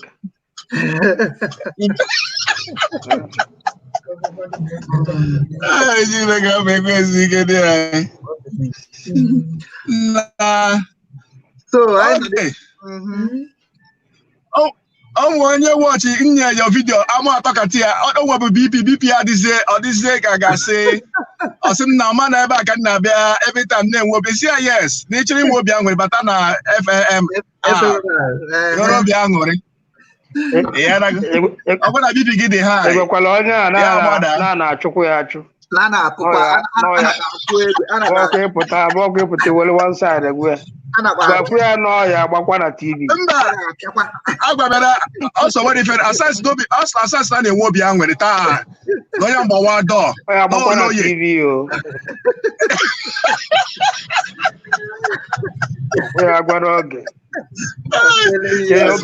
Ogo ya asị Japan na-ekwe itinye m n'ime ya. Ka ị makwala ama na ọgwago aka ọsọ ya gbakwa ya gwara oge na gwara TV ka ọ ya afụ onwe. Ọwọchigori na ọ tụrụ ịma na anyị agago wọd ọ tụrụ ihe a na-awọch asị na a na-akpọzi gị afa nsie nna my brother. Ebe ahụ the main channel. Then I was the yes. Ọnụ kwube na I was the prosi. I mecha ebe a emezi extension ya the other way. So I generate now, you know, agazi other sub channels. Those are called sub channels, substations. They still, you know, re-televise program and then advertise it for more. For more people to locate. They are really sugar apple. Service apple. When they buy ụka. Ịkọgoro ha ọkọ ọnụ kọ gogosi na they don't send you. Asas no bia nwere na nothing. Asas na na-enwe obi aṅụrị ihe a. They are doing well. That's the thing. Even if you don't have destiny, somebody will not talk about you. Oh yeah. Definitely. If you are nobody will talk about you. Yes, of course. Ndị nwere ife a na-akọ akụkọ ha. So that's so why dị? Onye kwe ya bụ adọ na ịma ụmụ oloye juru na social media. Not the same now. Ụmụ ndị pụtara ụwa bụ sọ ọnụ ka ha na-akọ. A na-akọ sọ ọnụ. But one day, all I get you for you. Yeah. I want now. Because give them some minutes. I'm coming. Now, don't talk. I'm concentrating. I'm not happy. I'm fine. There. Letter. All right. The Queen. The Queen. Thank you. One sugar. Okay. Don't come back home for your program. Okay. Oh dear. Go. So sugar, my baby, I'm gonna so okay. You better come on. Now you start this program. It's a year ago, you're on a off, man. I'm on a off, mama. You're doing great. Doctor, you are doing well. You are doing well. Majority of these ladies came here because of you. Oh no, you boy are too much. I will be here with what I know you. Sugar, I like English. I like English. Sugar, I like English. No, so I had English in Mission. I'm so proud, yo. I'm not sugar, I like English. Too much English. English, I'm here today. Network is just messed up. You know? Wi-Fi, network here is not really working, you know. And some people will be confused. We are aiming different platforms at the same time. Some people may be watching me in different platforms. You know, I'm connected to all my pages. So when you see me going live, yes, it's normal. Just log in from there. You know, you shouldn't bother about it. You know, you log in there, you follow the link. Don't get distracted. We are on it. Very soon, I'm going to almost everywhere on social media. All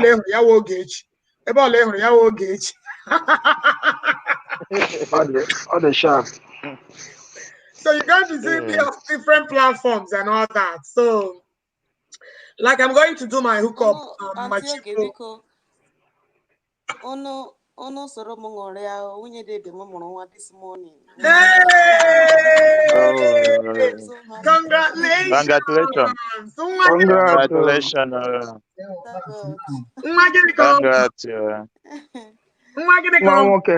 Okay. Hey, oh my God. I'm sugar. Wow, congratulations.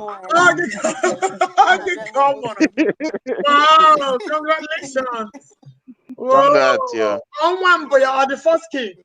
Thank you, sir. On one boy, you're the first child. Yeah, that's the first child. Yeah, the first child. They got married last year. Whoa! Wow. Congratulations. So, I'm wow, that's a good news. I did all easy. Yes. Wow. Well, you guys should. Sugar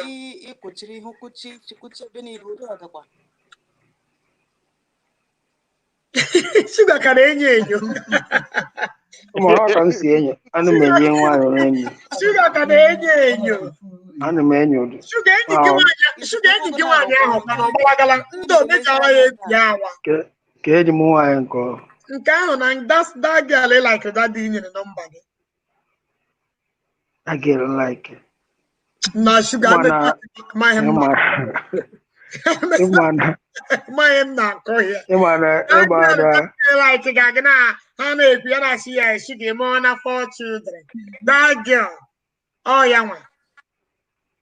ihe na-ekwugoro okwu ya na-abụ ụmụ nwaanyị na-abịa hookup a na-asị na ha bụ achawo onye kwesịrị na-etrit ị na-achọ nwa n'ụlọ onwe ya kedu ihe na-achọrọ nwa n'ụlọ onwe ya so ikpuchiela nke ahụ na ikpuchiela ihe na-ekwu bụ ka ihe esi na-akọsa African mentality and the women's jealousness ịma na ụmụ nwaanyị ndị a sọrọ ịchafụ n'isi ndị some of them bụ born again ma ndị nọ Afrịka nwere ọtụtụ ha na-eme ha na-afụ ha na-efe ilu na onye emela because ọ dịbe expose so na ihe kwesịrị na-emela bụ ka ihe esi na-etrit goro fọkọp ndị bredu ha na-arụ ọrụ ọfụma because onye na-asị na onye bịa n'ịntanetị bịa mee hookup na ọ bụ achawo ụfọdụ nye nwee kwugoro ụdị okwu a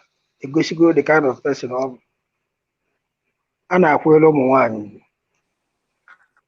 and enweghị nwaanyị bụ achawo nwaanyị ọbụla bọsọ ọbụla ikpofu ya pas esolugo ịga ihe na-ekwu ogo ya bụ present and beside enwekwara ike ịnweta onye nọ abroad without this kind of place Nigeria nara afọ a Nigeria but how can I see you na ọ bụ na m afọ gị na this kind of place and ọ bụ ọzọ ga na-asị m chọtalụ mmadụ nwaanyị na this time bụ ịbịa onwe onye fụrụ ị na-enyigodi ya unu a na-akọrị ị na-amata something small you can find your wife reserve n'ụlọ ndị oji eze na-eje ebe a chọrọ nwaanyị na n'ọba nwaanyị asị kwado onye gị ezigbo n'ụwa gị ọfụma ihe na-abụcha mentality onye nwoke onye na-eblem onye ọbụla na-eme ka uche si wee dị ịghọtago mana ihe niile abụcha mentality ndị na-adịbe exposed to the world as at 2003 ebuego nwaanyị n'ịntanetị ọtụa anyị na-akọmuniketi a na-akpa ọ na-adaba mana ọ bụghị ọnụ ịnọresịrị ya pụta na ke ka m esi nwee fụkwana ịghọtago so onye ọbụla kwesịrị ịdị na-eme upgrade brain ị na-eyuzu smartphone na-eyuzu phone isi na ịchọkwa ịnọ backward why na ị na-eyuzu smartphone ụwa na-eme progress soro ha na-aga you can find your wife and your husband anywhere ị nwere ike iburu sef ọ bụrụ ebe a na-eme alụ ka ị kpọrọ chọrọ nwunye gị na so but ị na-eche na n'ụlọ ụka ọkwa na-echọtara ụlọ ụka mechaa ọkwa so ihe na-ebucha ngwu ọ bụ na-efu onye nke dabara gị ya na-abụ na akarịgo so na onye nwa bụ the team mana onye na-asị na ya chọta nwaanyị na nka my sister my brother ya nọdụ ka telivishọn nwaanyị gbaa na telivishọn ihe mmadụ agha anụzi ya anti oge enyi jiri m ofu nwaanyị adị ndị ka ịkpa m ofu nwaanyị anti oge ihe ebu ụzọ gwuru jee zụwagodo onwe ya ụgbọkwapụtara nwoke pụtara sị kpọọ ya nwaanyị ihe ebu ụzọ kwadocha ike akpọ gị nwaanyị kwudo ịnọrụ mma na-akwụnyere ụmụ nwaanyị ugwu ya dị very very important nwa ihe nna afụ na-enwe m iwu ụmụ nwaanyị na-esi akpọgbu ụmụ nwaanyị ibe ha achawo na social media which is very very bad ụmụ nwaanyị ịnọrụ ịpụta na-asị na nwaanyị ibe gị bụ achawo kedu ihe na-ake what are you encouraging kedu ihe na-eme encourage na nwaanyị ibe gị bụ achawo ị na-ekwu ya na abụ achawo a na-akọ ụdị ya ka akọ biko na unu ya gbakwanụ mbọ fụ na onwe bụ onye na-amaghị Angela Nwosu mgbe anyị enwe osi na-apụta na Facebook na-akọ akụkọ ihe niile ọ na-akọ ụmụ nwaanyị na kọndem ya na okwu alụ na okwu alụ ndọrọdekwa samad na adị unu nche na onwe rute dị karịa ya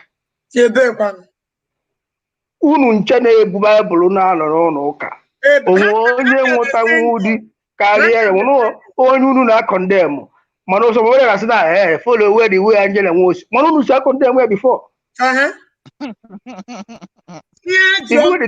onye na-anụbeghị di na-akpọ mmadụ achawo enụta nwaanyị na-enwebeghị di nke onye ịkpọrọ achịwo nọkwa na di o oge echi eru na-akpọ elu na ọ nọkwa na di na-eka ya na ugo na-akpa aka n'isi na onye kpata ibi onye nke ọzọ akpata ibi ị nụrụ na-akpọ onye ọzọ achawo onye kwa nwaanyị ibe go asị ọkwa mgbe ga-ekwu n'okwu maọbụ ga-ekwu n'obi gị mana ihe ndị a against bụ ụmụ nwaanyị unu akpọzi n'ọnwụ unu achawo ọ dị very very bad.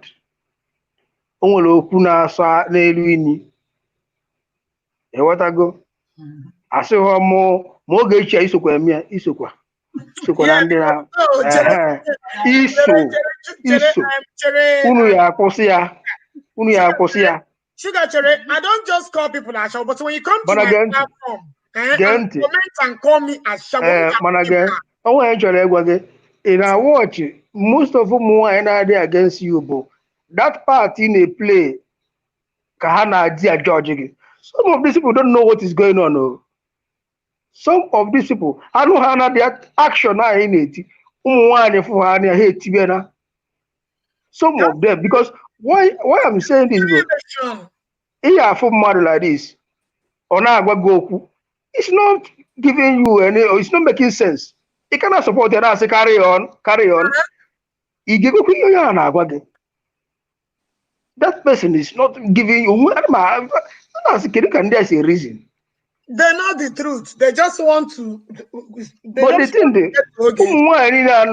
they against iyi pute go no because onye na-egosi gị bụ ebe ị na-esi ike ụkwụ iwu mmadụ n'ụkwụ isi n'ụkwụ onye afret action go ale tie nwaanyị nka ịmaka ndị be anyị si eche echiche mana ọ hafụ ara action ha etie nwaanyị a abịakwa ege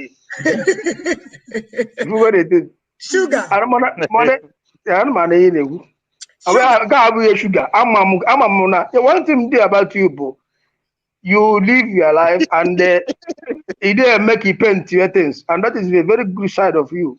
When the pretenders do the worst, everybody can pretend. I can never trust that person. But anyway, I'm going to be in a jail land. Man, these people move. I'm if you go the thing. So, in Kaka, the good man, I said, no, yes, now I'm not here. Mana gịnị bụ na amaghị m nke onye ya eme iche onwe onye mma ya atụ so ya mere njem pụtakwa mpi epi na-enyi onye ọbụla mara ndị be anyị na-adịkala against ihe ọbụla ndị mmadụ si na nke a wọk onye ọbụla na-ekwu onwegwe onye na-enyekwa very good reason unu wọchị ihe na-eje ya n'efere mba ụwa na odumeje ji mee nka odumeje jere ime nka ihe na-eje n'efere mba ụwa na onwekwu onye na-ajụ ajụjụ ti kedu ihe onye sọpụrụ amakwu ihe okwulo mana ha anụgo na okwugo okwu asị yes na okwu na-alụ onwuhu iwe ọchị ihe na-ekwunu 99% na condemn ya ifugo the thing okay because na some of them amakwu ihe okwulo mana ndị Igbo anyị like karị ka ebutu onye ọbụla na-alị if you are going up achọ ka akwatuo gị oge eji efu na pụọ na Facebook ọ ya dị boring because na ma ndị na-akụ wọ ma ndị a na-akụ akụ nwozi onye ọbụla chọwa n'ihe ọ ya alụ na ịghọtago ọkwa n'ife ya eme n'ụwa ndị meghara ikwu achọba ihe ọ ya alụ so na nwa bụrụ ndị be anyị unu akwatuzi n'onwe unu ọ bụghị ụfụ onye ligote anụ ọjọọ ka ibutuo ya odumeje na-akọ onye ọbụla fesi odumeje kedu ihe odumeje kwuru ihe odumeje kwuru bụkwa na ihe Jizọs jụrụ Pita na akwụkwọ nsọ bụ Jesu wee sị ụmụazị ya kedu onye ha na-asị na mụ bụ ụmụazị ya kwucha o wee sị unu ya bụ ụmụazị ya kedụkwa onye unu nwa kwuru na mụ bụ achọrọ m ka ukwu m adị otu ka unu ya si na m ekwue Jesu jụrụ ụmụazị ya onye ka unu sịrị na mụ bụ ụmụazị ya ka nkọlụ ngwa ebe okwu a si wee bịa ndị Nnewi na-azụ afịa ndị agụrụ eme bred ọka na-akpụ egbe ndị odumeje na-agwa odumeje ọgụ wee jụọ unu kedu onye unu bụ and kedu onye ndị mmadụ na-asị na unu bụ ọkwụ ihe nkwu mana ihe Jesu kwuru n'akwụkwọ nsọ ka m gwakwala unu ọ jụrụ ụmụazị asị kedu onye unu sịrị na m bụ nke nwa na-anọ wọdụ eje ekwu alụ wee jụkwa gị wee sị gị kedu onye unu sịrị na ndị a bụ jizie n'aka unu saa ajụjụ unu ihe m na-ekwu bụ ka onye ọbụla chenjie ejighị ajọ ife amatụ ihe ọbụla eji malụ gị ịfụ na ọ da awọ ọka iwepụ aka ejighị ajọ ife amatụ ụmụ nwaanyị na-akpọ ụmụ nwaanyị ibe ha achawo ịya amụkwanụ nwa mụta nwa nwaanyị and mabe nke ọ ya abụọ and ejighị karata mmadụ bi yesterday ajọji onye a otu nọ na mfụ achawo ya good morning mfụ achawo mbọsị ọbụla m kpọrọ ya ọsọ na ọ ya agbazi past bụkwa past o and ụmụ nwaanyị unu akọwazinalụ mmadụ past unu ndị na-egbukarịkwana ụmụ nwaanyị ibe ha bụ ụkwa your friend bụkwa ndị ya egbukwa gị ime ha abortion all your friend ya amalụ mbọsị ọbụla unu friend ọzọ o use ya against you so unu ya agba mbọ na-enweta onwe secret mmadụ na-ekipụrụ onwe ya nwoke ọbụla nọ gị na-asị gị tell me about your past ọ bụghị ihe ka a na-agwacha nwoke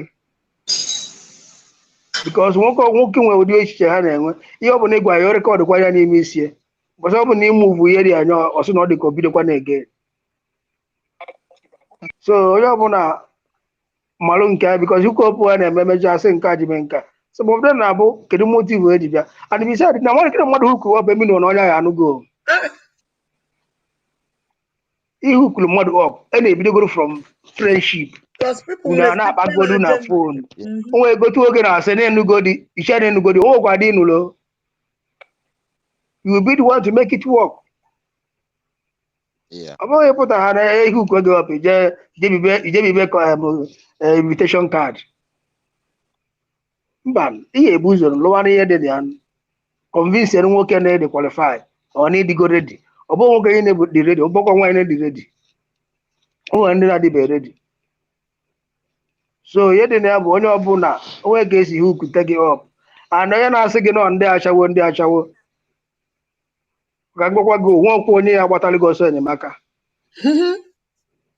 dị nka na oli ọ bụrụ na ị daa na ya fụ ndị mmadụ ha na-anwụrị ihe ọbụla ị chọrọ eligo n'elu obenye alụ a na-akọ ka akụtuwe gị ọnụọgụ ka ọ dịzịrị chọrọ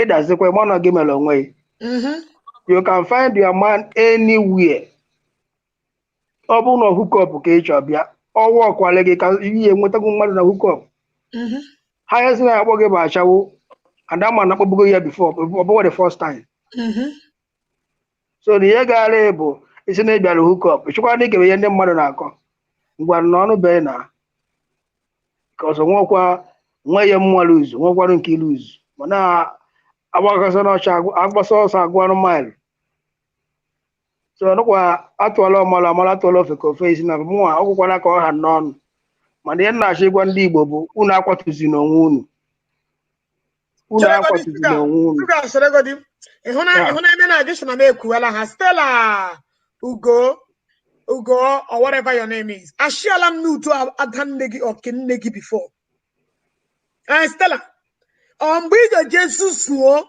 jee meetie men ga-ewere ọkpọ gị send ala nwo jahil tụla gị to them ma that man pralo oge from outside ga kpọba oge echi ana m ga meja ga ọkpụ gị ana m ga meja go tụla gị am I there with you? You see how useless all of you guys are. I share my Facebook. You see how useless and dumb you guys sound and how stupid you sound. You are so useless that your brain cannot even tell you that how did Ogechi come across this nude?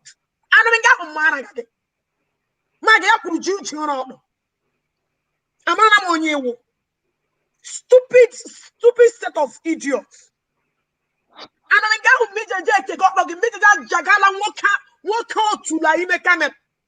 Your father and your generation is useless. You are so angry because of again outside. Very soon, I got social media. If this idiot, you guys will not use it to learn something. Very soon, I got job again. Very useless thing. I know that this is a fake account. Useless, good for nothing piece of shit. Let me block this stupid bitch.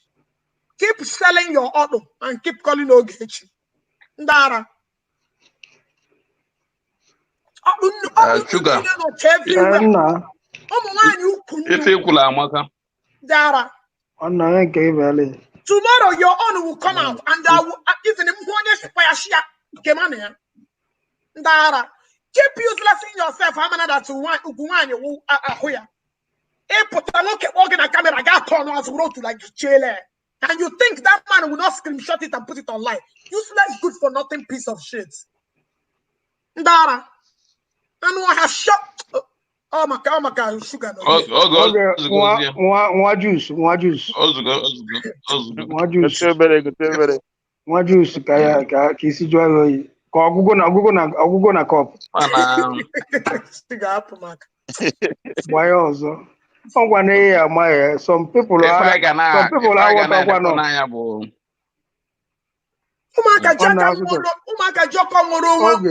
instead of you guys to advise them, was I there?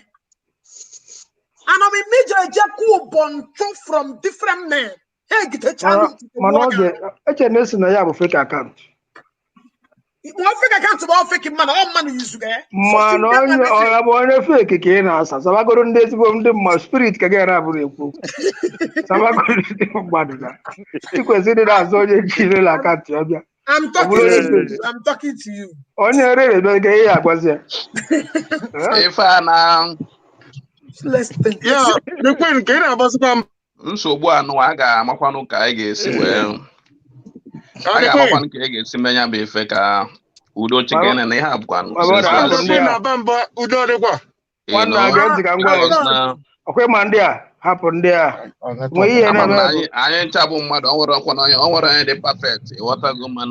My boy, okay, Shabo, come on, let's go to Mother. So Itinalia, and Car. Yagale, put the Molobia, and not work by Joel de Malia.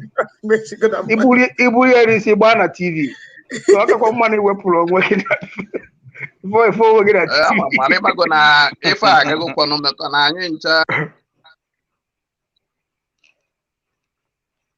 on Apostle Anna High. Munoya bona be yon woro yen muni anese. E otogo mane fe mu an kedu ke si mefa. My brother. E otogo makana wo ke si mefa. My brother. The only remedy unu weto umwanyi unu ana agba apun online. Na sure to you guys will advise them. Because y'all got what came get your or get it is not safe. So on our pent is local. Somebody should get if you can use no one any puppet. So stop is like time on. And when I'm every freedom to tell you to share, it's my own freedom of speech. You cannot hold it against me. Many men are not get you for outside in the first place. 1 man, 2 men, 3 men. Give me get through as 3. My brother, I'm a name I watch a movie. I'm a movie about war without end. War without end. I got no end. onwe ko esi end o onwe ki end Only can end, and I don't give a damn. Ekwugo m ya equal before. Fuck you, man. Mana akwugo m no ya end ye no se ha kwuwa ọgụ. Do I look like I give a fuck? No, I don't. I didn't tell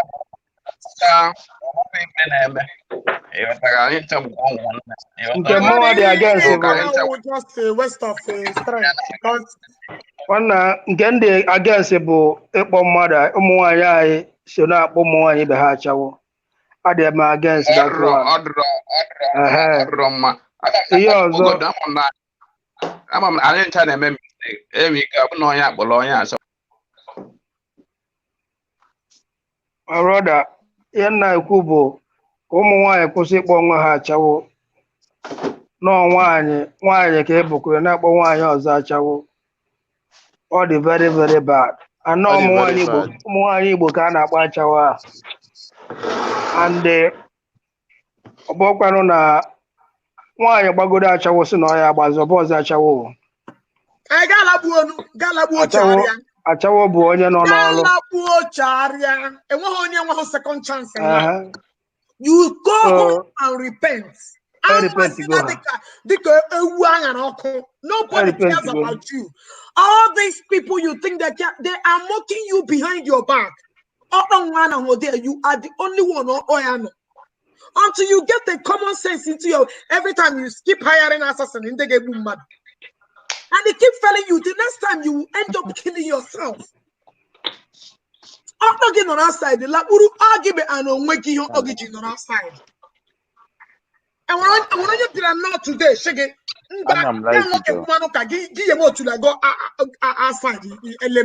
All these women who know back on one in on our side. So they imagine I wouldn't have this woman come across my order. This is instead of them to learn from this only an around say, my dear, please cry me a river. Okay, bofe. Gano here. And you want me to do what?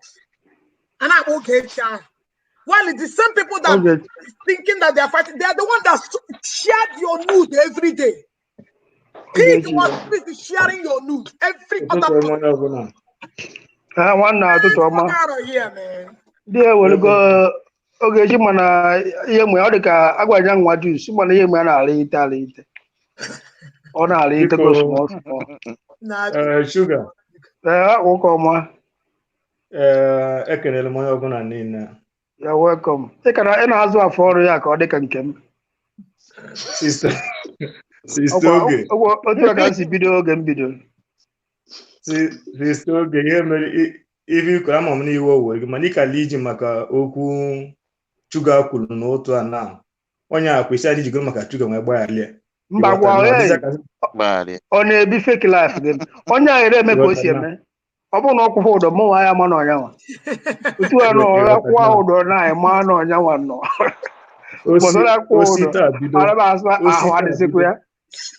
Osisi a bido na ya dị oke because ihe a Chuga na-ekwu bụ ezigbo okwu na-ekwu ihe ụmụ nwaanyị Igbo na-eme na ịntanetị adịghịzi mma. Onye ọbụla niile. No, it's not must that no ọbụla if you not talk of nakedness that it cannot be who you are. You understand now? All those languages are foul language. What come get njuosi or so some one Igbo can go to the Facebook or America. My boy, don't want to go 1 minute to go on Facebook. One emoji no na. Ekpo go do my ụmụ ya na onwe na akpọ me feel guilty. Mane mo no go chi bonyo we ndị owere na akpọ edendem. Mane na ihe na Mane ibilo owere mmụọ owere ka na chi gị. Mmụọ owere ka dị gị n'ime. Spirit of owere is inside you. Because ịkpọgoro ụmụ ya na atụ mmụọ onwe m egwu. Ndị ekwe m na-achụ ka m esi mie ka ndị mmụọ yara ịwọtafe m. Igbo ha ya nkụja ihe na-eme ụmụ nwaanyị na-eme anụ ha ara ka ikwuru ya ha etiwe but they all are busy from market to market, room to room, and atigara hunene onye kwuga na onye na-agara onye na-meke ka o telefon emelikie okelebonye merike ya ọ bụrụ na mmadụ tinye ikwu na onye na-agadi ikwu na anaghị from back to back onye ka njọ ịya onye na-anara onye kwuru ekwu ịya corrupt m. Hello, Madam Oge. Good morning. Nah, my brother, because good morning, ụmụnne m. Onye shuga. Nna akerekwa gị. Kpata obere na ọ na-abụ oge ọ bụ na ịbata hie ọ dịka sị na ị na-awụrụ mkpụrụ obi m na drọp ebe a. I know the guy did too much. Ọ na-ajidekwa obi gị hụrụ ma bụ nwaanyị na-achọ ụmụ nwaanyị ma wụrụ obi ha. Ihe ọbụla m bụ n'obi m ga-ekwu ọ dịka sị na ị na-abịa fotokopizi ya na drọp. Ma bọda gee ntị, o nwere nchọrọ ịgwa ọhụghị m otu oge nọ na ị kwesịrị ịbụ onwe ihe na-eme some followers unu adaghachi igwe oge okwu ka ọ ghara iwe iwe mana onwe ka esi agwa oge okwu iburu ụzọ were idea bụ ịmụrụ ọ bụ onye nkwụka ka m gwa oge okwu na-agwa dị okwu bikos ọ bụghị ọ pụta oge ọ bụla eti ma kwe enwere ngwacha ya okwu nche ịgwa ya na o nwere ike ọhụmasị frend ọhụmasị nne m ọ ya nụ mana ọ ka mma na ikwuru ekwu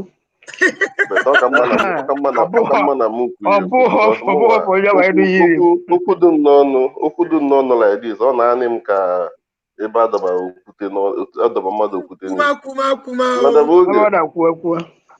biko nwanne gị nwoke ka m bụ ana achọrọ m ihe ga-ese ihe nche gwa gị is this oge anyị dịcha small anyị na-agacha school ụmụ ukwu mango that mango ha dị two one of the mango bụ nke mkpụrụ diet ọ mechaa like this ọ dịka ọ ga na-akpụ n'ala you understand the other one nọ by the side ya nke anwa anaghị amị like that so ọ na-agba anyị pụta ya gafee nke anwa na-anaghị amị anything gawa na that particular one ya bụ ọ mechaa ọ na-akpụ n'ala anyị ga na-ama ya okwute you understand so ihe m na-achọ ịgwa gị is this ọ bụrụ na ị nara eme ọfụma mmadụ ama akpọ gị you understand me ọ bụrụ na ị nara eme ọfụma azụ na ọ bụrụ na ewu na o nwere ihe emekwata na side mmadụ ama akpọ gị that person is a worthless person you understand me and if you turn back to stone at every barking dog you will never get to your destination. Every dog ụmụ ekuke nkịta anụnwa ama m ihe ndị bụ na all this local dog nke ọbụla ị na-aga n'ụzọ na-agbọ ịtọ ọnụ atụ ya okwute the more ị na-atọ ọnụ atụ ya okwute nwa you are setting yourself backward but if you keep moving my sister you get to your destination and mind you ịpụta na public now ịpụta na street now onye ọbụla ji ụkwụ aga right but if they find you climbing up onye ọbụla na-ji ụkwụ everybody in the normal sense onye ọbụla ji ụkwụ na-aga but I find izie gị nwa out that na onye a na climb up n'elu polu or no ji ladder climb up do you know you attract attention? Do you understand me? Iwu now iwu a full-time celebrity and I don't think that Neymar go the extent of this your program. Maybe you don't know the extent this your program can go. Mama, I started following this program now about 2 weeks now. You understand me? But each 2 weeks, Mbata here, within that 2 weeks or so, Mbata here, I will keep hearing some or one or two things. You know, that's why I always wait for this sugar daddy of a program. You understand me? Because all the casino that daytime time age about whatever that is going on. You understand me? So I'm supposed to meet Nigeria now, but because of the things in Namuta from this sugar, I feel that this sugar that the Bogana and ice water. That is Ogawa, in ice water, one sana or millijua, isigua go. You understand? My sister, listen, okay, now, life of a celebrity. The only thing in media is 40% of it. 60% of life of celebrities is meant for the public. And whatever you present to the public is what they will judge you with. Now, within you, I know you as a realist. When we read some things no matter about you, you're a realist in a clue to wedding. But once you are a celebrity, when some things you need they make a man. You understand me? Your life now, that's sometimes only celebrity guy hanyo ụmụ celebrities ya hanyụọ nsị ịhụ na dat nsị anwa hanyụ n'ime be ha ịhụ na dat nsị anwa agbana na net adịmeshia bụ shia ebe ị na-agba karat ka m meshia shia ebe ị na-eme ka iwe n'ụkwụ n'ime ike mmadụ ka m meshia iwe onye mmadụ kwuru ike m shia sugar like ihe ikwu before always some languages quite alright anyị ma nọ ihe ọ bụ ka ọwụ you understand but onwe otu ị ga-esi wee configure some things ọ bụ eziokwu not part of our body but the way you present it might give another person a bad notion about you of which you know that you are not that kind of person but the things that you say might give somebody a bad impression about you. It's only somebody no onye no mmadụ nso na isi eze ya or isi ọnụ ya or something. Anybody na not close to you will only judge you by what they hear from you. You understand me? So that life of a celebrity now, 60% is meant for the public. And out of that 60%, 20% or 10% of it is meant for your opponent. And that your opponents, they will find everything possible to pick something out of that 10% to castigate you, even if it's not the real thing. But in this life, I believe in opposition. Opposition can make you to do things right. More now, being if you are a politician now, if you don't have a position, my brother or my sister, you are not heading anywhere. Opposition can straighten your way. Because always something see game go within you, if you know that now it is the right thing. But when your opposition interprets it, because of the interpretation of your opposition. And any human being known at this life, name opposition, now that person they worthless. So in anything you are doing, you have to learn to accommodate your opposition. Like what happens now? Sugar is a very good point. But if you fix good or somebody in a comment section, by then they interrupt to give sugar. But giving you let it hold on, sugar. Open so many people need ego data. Open ego data to watch your program. If you don't know how much people love you, so many people now sacrifice their hard-earned money. We go data. They're here now watch. Give me a video call from Nigeria or now watch a video in Nigeria. Or my case. So many forget that I want now abroad now. We just Wi-Fi no the very cheap. You just connect, you connect 100 devices or that work or log it. But when they from their sweat, subscribe for data. I just say here now watch or believe about work higher be watch. It's not encouraging. And no, so watch it. Only some people go up and say, when ride on. Okay, who don't say when ride on. If you follow them, how you say you wanna castigate what you say. Better now, any more those things. And I say when ride on, we love you, we do. You understand me? So if you want to be yourself, it's good to be ourselves. But once you are a celebrity, like this, you need to adjust so many things. Give value to those people that subscribe with their data. Give them one to learn from. This sugar that I always subscribe to it because now I'm so many things from here. Man, look at now. Okay, let's now internet now. If they say maybe I watch a baby man on about those kind of sensible part of our body. And I know with respect to say. And I the thing as if now as this thing when they share this program now, it goes viral. You don't know the extent this your program naga. Only the extent of this your program naga. You have to limit the way you say about some things. That we are a realist. Yes, I know that. You notice go me and you. Since when the video program, you don't know that I've been online. I watch okay doctor not here. You understand me? I learned so many things from doctor. You understand me? That is because Udu say is we draw and no every comment here who dia ke ga react to. Otu ese me blocking in all these things. Once na one comment natural, it goes straight to that comment, get block or out. You don't need to even read it out. Reading it out distracts where you're going to. That is why we say that no every backing dog, okay, I just turn my back to stone. If you keep stoning at every backing dog, you will never get to your destination. So yeah, try. I didn't difficult because I read the kind of person. I didn't get difficult, but you have to practice it. Any comment here, so many people can come here to talk trash.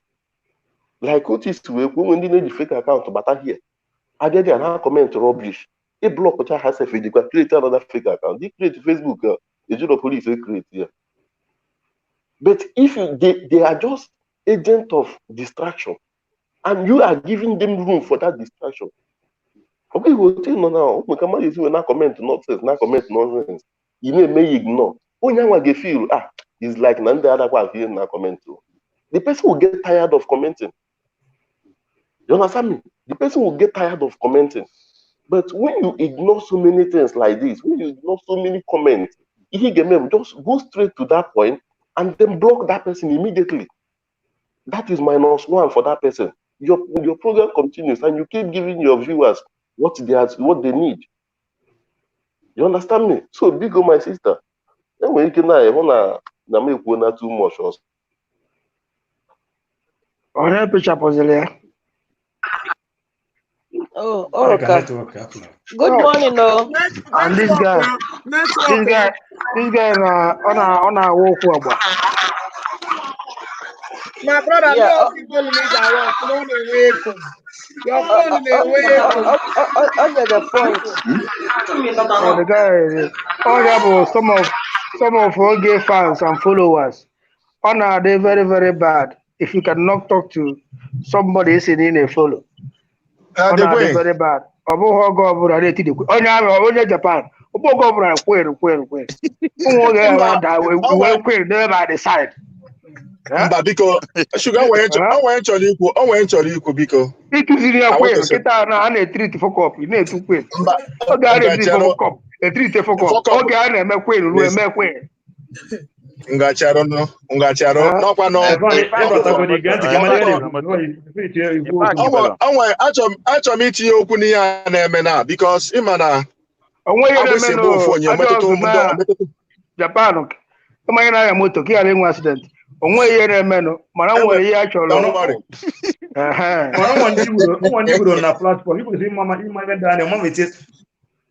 Mba achọrọ m itinye mkpụrụ okwu ịtọ ọyịnọ. Na-aga n'ihu. Okay. Queen, ịma na ịna-anya n'ihi na-efu na ọbụkwana gị kpọtara m na platform not just mmadụ share your destiny ịghọtago ma afụ ihe na-eme na ihe na-eme ebe a ndị m mma ma bata ọ na-atọ m ụtọ nnekwara anya niile a na-eme ọ bụrụ na nke asịkwa na asịkwa mbatafụ na because ịma na onye sendịkwa na platform ị ga-ekwu before asị na achịtụ mmadụ okwute marakwa na ihe kpatakwa na achịjitụ okwute makwa na ihe ha na-ekwu eziokwu ka asị ịghọtago so ụda mbata na platform ga-enwe one thing nchọ ka ime ọ bụ na ọ ga-adịnwu possible because ị na-anya ihe niile na-eme now ọ bụ na onye na-aga n'iru ka a na-atụ okwute because ọ bụrụ na na-aga n'iru nwere ga atụ okwute nobody will stone you ọ bụ na onye nwe star ka a na-achụ. If you don't have a star, nobody will pursue you. So ihe nchọrọ ihe nọ n'ime ya ihe nchọrọ ka m kwuo bụ na ihe a niile achọrọ m ka iwere silent ebe a niile nwecha oyele ha ji na-eme gị ka ha distract gị achọrọ m ka iwere silent pechichi ebe ahụ ka inwe ike wee fụ your next level or next destination. Ọ bụrụ ike ama m ọma nkwe oge omume ọ bụ na ị ga-eji azụ anụ ụka wee chie ha n'azụ concentrate focus na your dream my sister you will achieve it because this your platform will attract men. Mmadụ ka mụ na ya na-ekwu from New Zealand Osibe every time Japan na kesi nke ana akpọ gị n'ọnụ sị na brother or watch the video sim chai no wadikwa njọ. Ọ bụrụ na ofu onye ka ha chọrọ igbu ya niile ọ na ndị a niile na-atụ ya niile ọ na nwere ebe onye ori ọ na nwere onye na-akwa iko ọ na nwere onye na-eme ihe ọjọọ nsị my brother ka mma n'iji anyị gwa efu nọkwanụ nwanne anyị nwaanyị ka anyị chere bụkwanụ mmadụ. We came from the same tribe, we came the same the same region, which is Igbo and Biafra. So I may jaka we gaba no na onwe ndị pụtara ọ bụrụ ọjọọ ihe ọjọọ bụ ihe kpọrọ ha. Onwe ndị pụtara ụwa sị na ha ma mgbanwe. No na ha ga-abụ ekwensu dịrị ha mere mmadụ anyị ka mmadụ islam mmadụ ka a na-aya mmadụ bụ ekwensu a na-afụ anya. So achọrọ m ka ị were silent. Ebe ha niile enwecha oyele ha ji distract gị were silent pịachie ya ote eje were plasta apịachu na arụrụ ọfụrụ. Ime a na-ekwuru maka gị just mee anya ka ime adịghị ya na-eme sef a na-akụ enu si na just ime ha azụ ụka ọ dabalị gị ntị afụrụ ha na-eme. My sister, it will make you to go far because many people are watching your platform. If you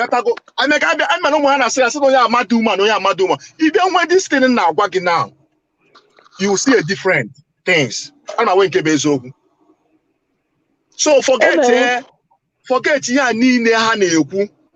Weli etie na dustbin, start a new thing. Ọ bụghị niile ndị Igbo sọ bụ kwuru mmadụ kwuru ka a na-awọrọ.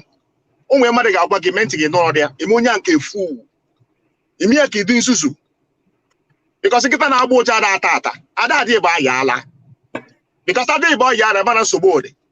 Na kita gbocha ya je tukulu ọnụ. Ịghọtago? So ha ka achọrọ m ebe eripụra. Achọrọ m ka ndị a were this thing were ọ bụrụ as a weapon to you. Biko just were silent plaster ha. Mee ha azụ ụka. You see what will happen. I'm not going to get eziokwu. Come people every time I na-eme ihe chi dị important apụta were okwu ihe na-enwere isi na-eja distract gị. Ịghọtago? Biko asị m ebe a ka okwu m ruru. Good morning. Good morning. Good morning. Ihe mụ a chọrọ ikwu bụ ọrụ ka around last week mgbe anyị na-deliberate n'okwu about these people na-akpọ Ogechi. Ọkwa ihe mụ a pụtara agwa ekwuru m sị silent is the best answer. Na ha na-ekwu or neglect her. I mean, she should ignore them because as an woman niile na-abịa on her platform bụ ashawo. Emenwanyị nọ n'ụwa nọ na-akpọba ashawo mbụ. Nna isef a na-akpọcha ha ashawo. So ụmụ nwanyị niile bụ ashawo. That one awụ ihe na ọwụ so na mmadụ na-ekwu because ọ kpọrọ ashawo. Anyị nwe ashawo and anyị na-etu dị. Asụ ụmụ nwoke kwana na-abịa n'ụmụ iberibe ha dị. The only thing mụ ga-agwa oge because o tele mụ na-eso oge. Ha ihe niile ha na-ekwu so na o mere nke o mee nke a kwa n'ime ka mụ shiri mee nke mụ mere. So ihe a niile ha na-ekwu just to distract her from climbing up. So mụ awụ oge I will just ignore them. I will not listen to them. I will not had listening ear. Because those who love Oge, no matter what, they continue loving her. Sugar, Japan, and Onyami, for her. But still, every day they are on this platform. Keep remember those that loves you. May just to reduce your viewers, but Chineke, if the Lord is there for you, nobody is there to bring you down. So my only advice to be my sister. All guy na show 2,000. You don't mean it. About to go get her because onye na share. About to go because he boneti owo ya mgbafelo. Ndị ara nyo ofu ebe ọ na-eti onye nwere ọsọ ka nna agba mana o nwere oge akụ ihe dị mkpa a na-elu 2,000 na-eme across the border. Yeah, so she should just divert one side again. Yeah, she should just forget about them and focus on what she's there. Nongan to do either for hookup or for daddies and mommies. So I mean, so Kahana bring people into light. Many things. Now mana bring many topics. unu nwa bụ followers akọs ya ọ bụghị How? oge ọbụla ma kwere ma Followers trilion na-atụ kwen ụjọ ya okwu. ọ bụghị oge ọbụla ka a na-eme trilion kwen ụmụ oge ọ That's the na-eme truth. setie This program will go gwa far, man. trilion kwen nke na-eme eme This gwa program will go eziokwu far. osi up ọ bụrụ oge ọbụla trilion kwen Okay, come on, akpọbe my queen before maybe all ndụ na-abịa ha new ma viewers oge a sometimes ewepụkwa oge gwa nke na-eme eme ọ bụghị oge ọbụla Whether na unu problem na na-agwa oge follow kwen. unu na-agwa ihe nke na-emenụ ọ ya arụ filo na-emetụ ya mana ọ fans ya na-asọfụ ya because mụ nwee ya eshi ebe a na-egbu mmadụ ụkwụ n'ike ebe a sị ka egbuo mmadụ mee share that one yes even if share my friend na-asị m na kekwe ụdị ihe na-esenditere ya gaa-esi na-achọ ihe ahụ na-ege ka isi ya na-ajụ oyi were ebe a na-asị ka e were okwu gbuo nwa bịara ụwa ka e were okwu gbuo ya sugar ọ ga dị hot ugbo ndụ gara aga ga-abịa na ihe nchọ ka o mee bụ ka e na-enwe every month this is the day of war ọ bụrụ na once in a month asọm ya agbazi na war the day of war ruo eti date mụ nwa ya bịa that day apịagide the war pịachaa following day ajụ oyi agakwa n'ihu ịghọtago ọ bụghị oge ọbụla na-eme ka e na-enwe deeti ka amalụ mbọsị war enwe deeti war edebe asị nọ ihe ọbụla na-eme na-edekọba ya that day ruo osetie mụ nwa ya eti isi ihe anyị gwara ya ugbu ọ ga-emekọta ha gbawọ ọ ga-ege ntị 2 days ha ya si 2 days ọkpọtụa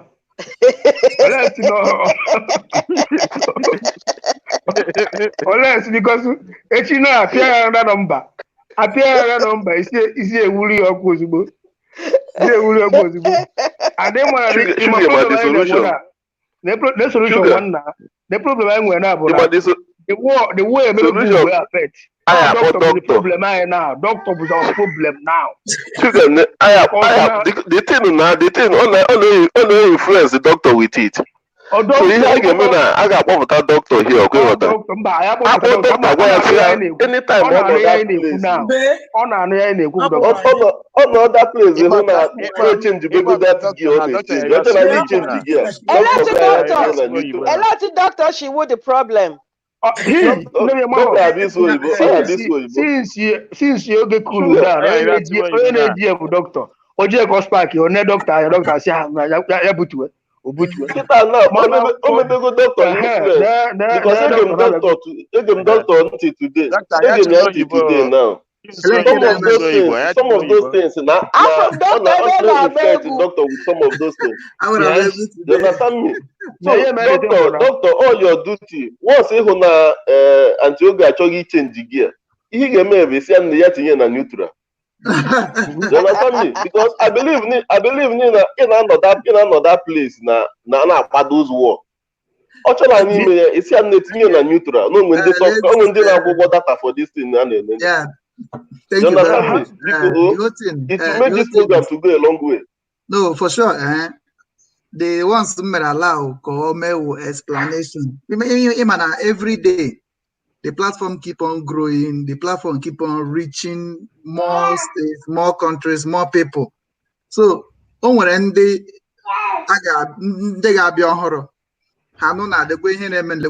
some of them will blindly join and start calling those names and start, taking sides without even understanding how it started or where it started. So when it comes to that, I normally give her the permission to go back again and explain this, even though you have done it several times. But because there are always new people all the time, explain these things again. Not because of them, but because of these new people. Because believe me, even when I came newly, one day like that, I just said, okay, let's have a program where anybody can call in and get clarification about anything at all. I was like, let me just hear from everybody and try to explain to anyone who called. There is this one person that called. My wife identified the voice then as one that normally calls in that Palace of Fools. So, and she wanted to start reacting based on what has been happening. I said, calm down, let me hear the person. So we started talking. It was about a case of somebody about in a hospital, or the possible now the hospital might reject the person. Argument in the guy has not think it possible. No, we give na ibu na hospital. Na ga another first, me test, me. Just imagine that kind of argument. So yeah, and say, my brother, I am a medical doctor. I worked in a hospital. I owned a hospital. I ran a hospital alone as the administrator. One of the conditions, one of the stand warning in my nurses, before you receive any case into the ward or into the A&E, check the pulse so that you don't receive corpses. Do you understand me? All this emergency, Ghana muteba ha onye ahụ ka no mo na onye bu ata na the couch there. Why they are still there? You don't need to start calling me. Check for pulse. Make sure the person with a pulse, which shows that the person cadendo. Call it dead on arrival. The guy has an ash, that we fraudulently killed Mr. Obi. We fraudulently, So tell me, what can you do about such a stupid person?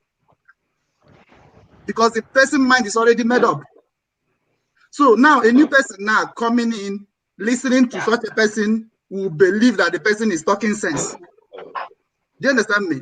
So now hearing how his own voice alone without even hearing anything from this side will make whatever he's saying to be seen as the truth or what transpired or what happened.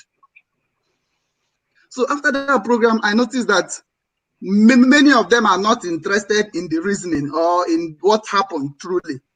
They are only interested in bringing Oge down. And when you're just interested about something, you don't care about reasoning again. Reasoning does not matter to you again.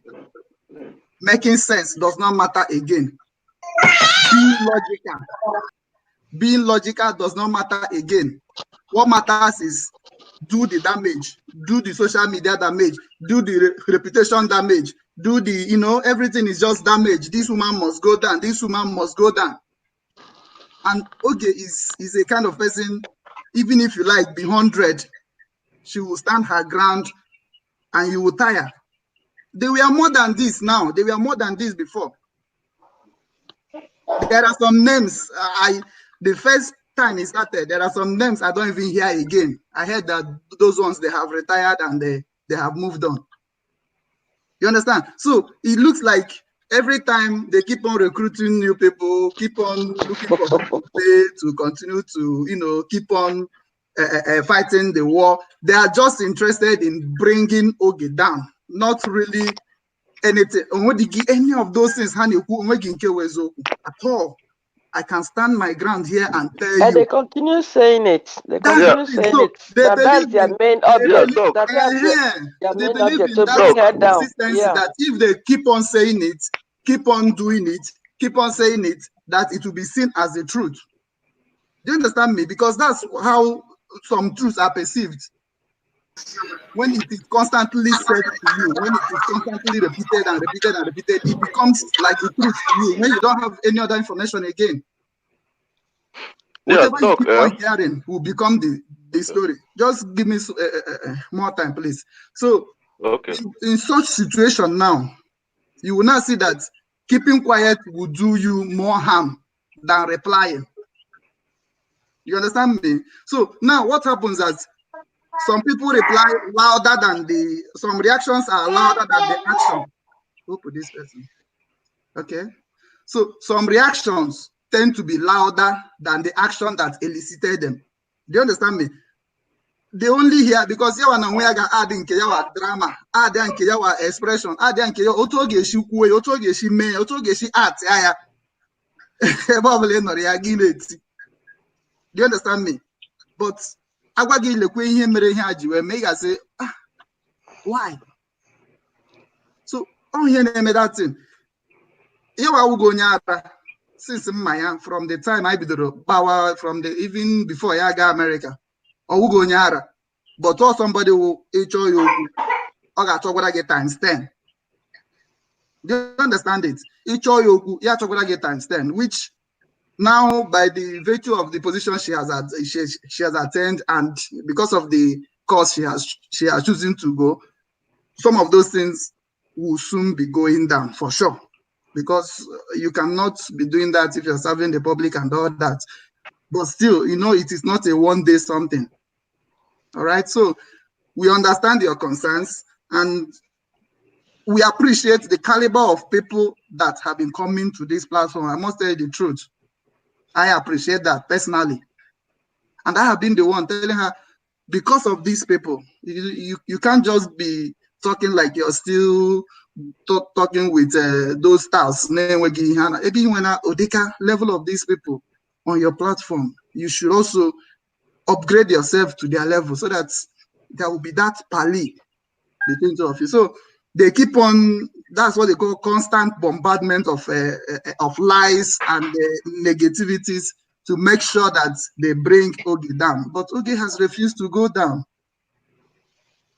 They have fabricated a lot of things, a lot of lies, a lot of they will go to the person, see an area 1 billion. Joy ego like how we are 1 million, but none of them contributed anything during that fundraising. As a matter of fact, they even worked against the fundraising at the moment, at the time it was going on. So if they cannot succeed in derailing the fundraising, they will go back to the person they go. Where an area 1 million, it is 4 million. See an area 4 million, it is where they go like okay, because 4 million. Do you understand me? Okay, now, because now widow. No working here on a menagro nagubuya no me, I want to 4. Ego. Immediately, okay, Buroke see the person nishi. Look at many people from different places. So this is what you do. How can you bring someone who is not a widow? Just no widow. Uno plan on here plan. Is that what you do? Okay, lost so many goodwill from that act alone. And she was like, what is happening? Call the woman. What is happening? People snahama go. Ne wugi widow. Ele him as the bategram ne widow. You know. Obido togariwa zoku. Togariwa kwa again. Ojikwe gwage. Na nke mekwara nke ọzọ mekwara. Okay, now because na here he already. Just to make me forgive myself and maybe resolve issues to avoid maybe cause or problem, or let me have a footing to explain this. Okay, widow. So, but in here, actual widow. Peace, peace. But Hagar and Azogago no yawa no sweat, yeah, no Oscar, no succeed, at least all men are smart, no all may go as smart, okay, so they are the money, no yawa. They ain't like dime.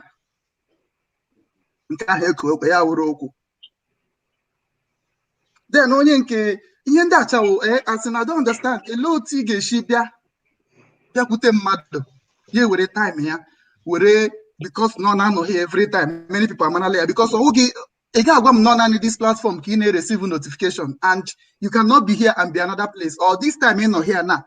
There might also be another platform on not live that you can also be on. But because of maybe you were one special thing like about that's why you can be here. Then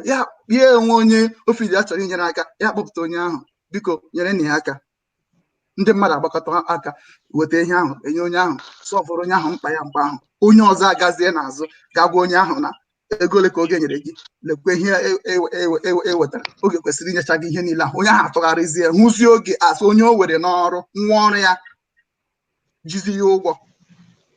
O nwere one Lilian Okoye atụwara ime mkpuke chụpụ ya Dr. Go. o nwere ofu ọrụ nchọrọ ikwu sọsọ ofu ihe ka m chọrọ ikwu ihe mmụọ chọrọ ikwu ya suggestion ka m na-enyekwa ahụ go ahead. oge maybe ihe ọ na-ekwesịrị oke ka na-enwe like a 1 hour explanation. Correct. ha mechaa ihe niile ha na-eme ngị nwa abịa oge etizi n'ọnụ na ya ọ bụrụ na ha mechaa everything for the week ngị nwa abịa for 1 hour lesson explanation.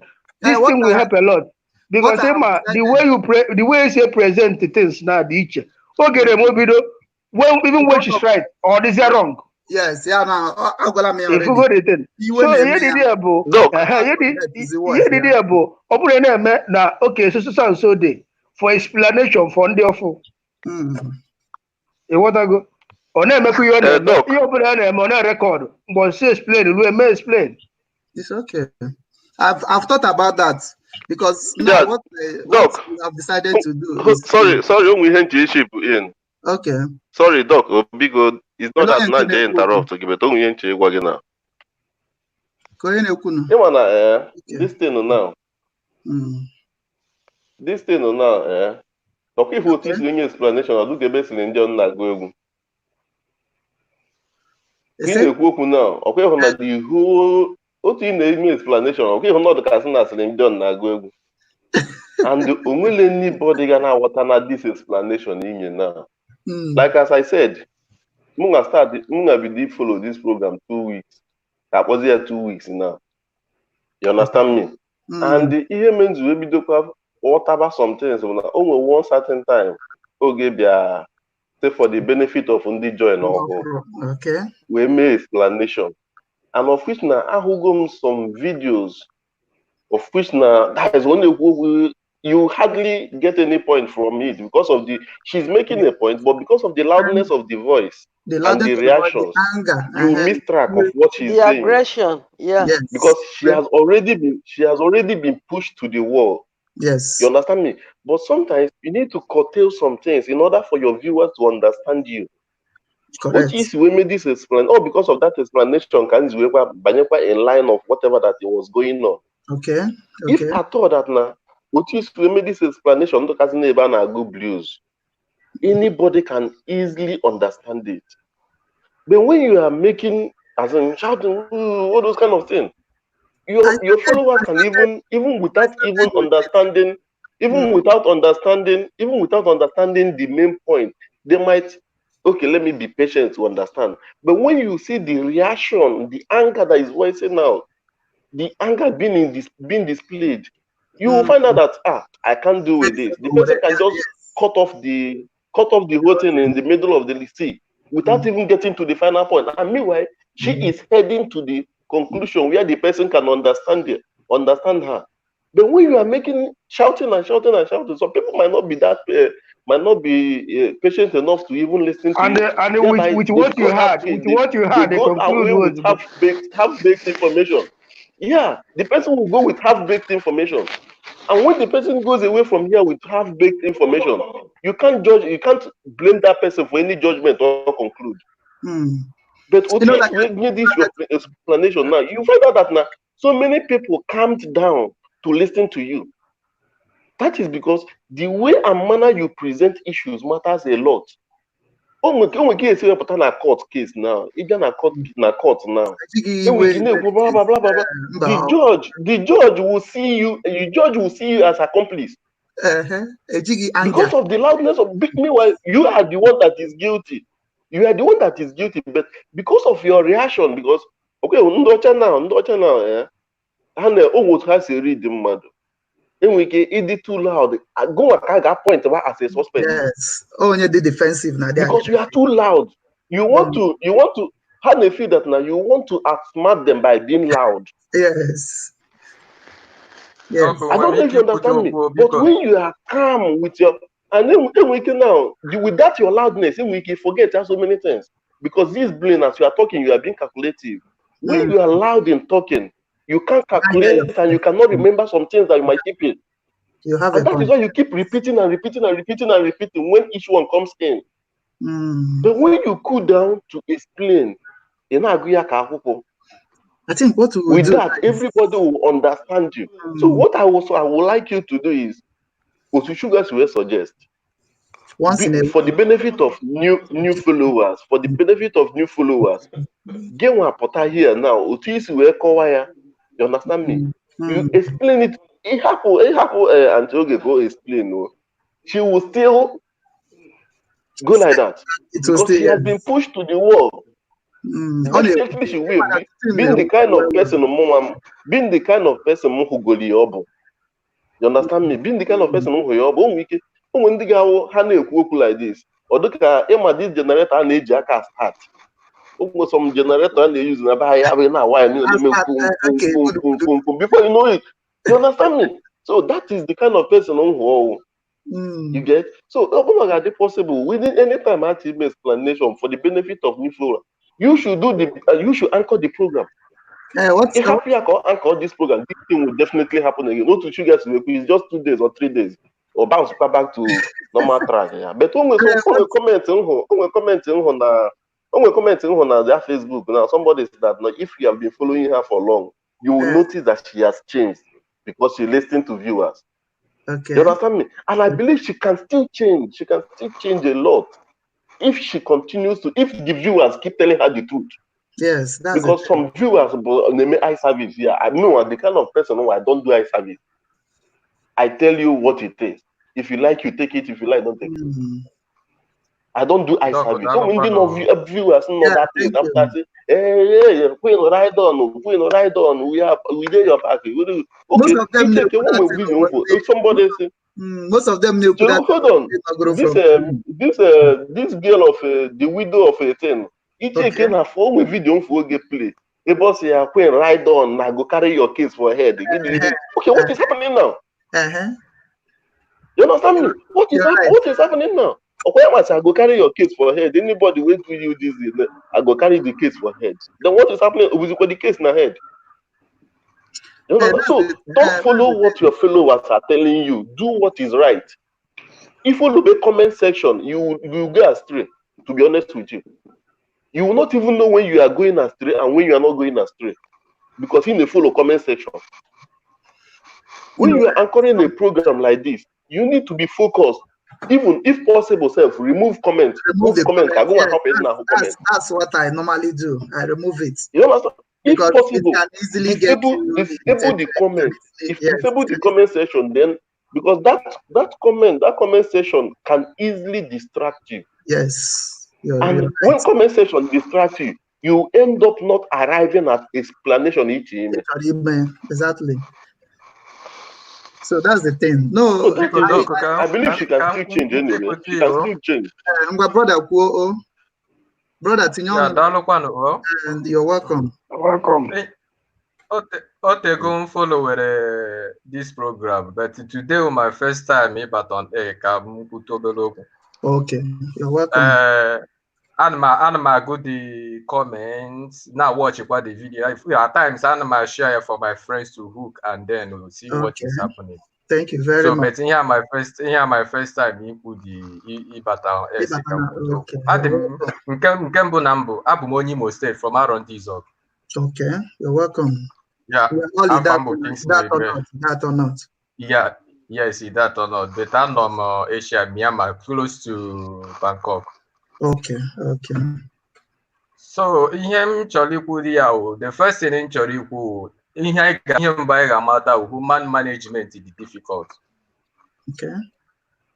Human management is very, very difficult. Ịchịkwata mmadụ ọ dịrị easy. Eji m onwe m wee mara ebe m bi ihe mgbe m bịara ebe a ọfụ achọtara m ụlọ biri. So biri sọsọ m 2-bedroom flat mechazie ndị Nigerians ndị Igbo be anyị mmadụ abụọ bịalụ. Sorry, achọrọ m iji ihe a wee nye example. So ndị Igbo abụọ bịalụ. So ha nwere ebe ha yara ha kpọbatara ha nye ha one room biri na one room ha wuruzie ọbịalụ kalụ. You know, yeah. Mụnwa kwụrụ ụgwọ ụlọ mesịa ihe niile na-efidi ha beta at a point ịmụgonu nke nji wụrụ mmadụ nsị ha na unyi emetụ nwa contribution ọ bụrụgodi ihe dịka ụgwọ ọkụ ụgwọ mmiri onye nwere ya weta ka adị ya asịrọ m unu kwụọ m ego ụgwọ ụlọ nkwụrụ akwụ. So ihe nkwekwu ihe a human management is very, very difficult. Auntie oge na onwe ya otu m si wee fụ ya, she's a very good person. Anaghị m ekwu ya na ọka ntoo ya n'iri ya. Ihe m na-ekwu ihe m mere observe personally, ana m ekwu uche nke m. You're right. So but ihe ị ga-aghọta bụ na o nweghị ihe i mere na once ị na-progress, ndị mmadụ na-afụ ya progress, o nwere onye na-adị happy. O nwere onye na-adị happy. Mgbe ndị mmadụ ga-adị happy wu mgbe afọ na-edaba na-adaba ọnụ ọchị agwa onye ọbụla. But mgbe ọbụla ibido na-eme progress, mgbe aka ị ya amadati na iro so gị n'azụ ka nkụ. So otu ihe m na-ekwu bụ pati oge whatever ị na-eme ọwụ na igebe ntị gị abụọ oge na-ege asịrị ndị mmadụ na-aka ga-esi ịma na ihe ha eme progress n'ụwa gị. So ihe m na-agwa gị bụ whatever ị nụrụ ndị mmadụ na-ekwu, as long as ị ma na ya conscience dị very clear na ihe ị na-eme wụra ị nara eme ya n'ọfọ kadajis ka ibunye onwe gị na ivu ndụ na ihe ebunyekwa onwe gị ka ji bụrụ mmadụ ịfụ na ị na-eme ọfụma ihe nwe aṅụrị, dị proud of yourself. Yes, whatever be the case, ọkwa ịfụlasịrị ndị mmadụ ị ga-ebi egewe ma na progress ahụ ị chọrọ ime n'ụwa gị ị gaghị eme ya achieve. So whatever m na-ekwu like Doku si wee kwu, ama mmadụ wụ mmadụ, enwere mgbe mmadụ ya wee dịkata ife dịkata ihe, that is obi inu abịa, you can derail, you know, pụọ from ihe ị kwesịrị ikwu. So beto ati oge ihe m tachi ịgwa gị wụ ine Christian wee ichi ibido this program anytime ọ bụla ị chọrọ ịbịa, that is sebula na kpegodo ekpere tụziọ Chineke nna ka onye gị obi ndidi to begin the day. It's all right. Thank you very much. Tinyegodo onwe gị, hanye onwe gị n'aka Chukwu, say God give me the grace to endure whatever m ga-afụ today before onwe gị on air. Because ọ bụrụkwa ma ọtụtụ ihe ị ga-afụ, ihe ga-epush gị to the world to say what people might not be happy to hear from your mouth. Ọ bụrụ na ị bụ onye ọjọọ, but ọ na-epush gị to say that. But once ị tinyere onwe gị n'aka Chukwu, you feel that now you have the grace to endure whatever that will push you to the world. No, I'm very happy. I'm very happy na Oga Sugar. Ihe abụọ ana m efolo but ahụgo gị in person. Ihe achọ m ka ịnụkwu onu m. Advice niile ikwuru ebe a, very very happy. Anọ m n'ọfịs na-ege the thing, mechazie finish the thing, bata na my room, sizie ka m bata. I'm very happy. Oga Sugar, you were matured person. No, Oga Sugar is an asset, man. You were matured person. At least o nwere ihe ndị ọzọ ikwugasịrị m mụtara ya. I'm very very happy. At least ọ ga-enyere m aka na ndụ m. And o nwekwara ihe ọzọ, so ihe anyị chọrọ ikwu, o nwere ihe ọzọ a na-ekwubu na-ege before ozi mbata on ihe gbasara nwoke idi man. Sorry, amaghị mma ma ọ na-aga to another topic. Okay, ihe gbasara nwoke esi ọkpọ nwaanyị ọ na-abịa si ya send ya or something like that. Yes.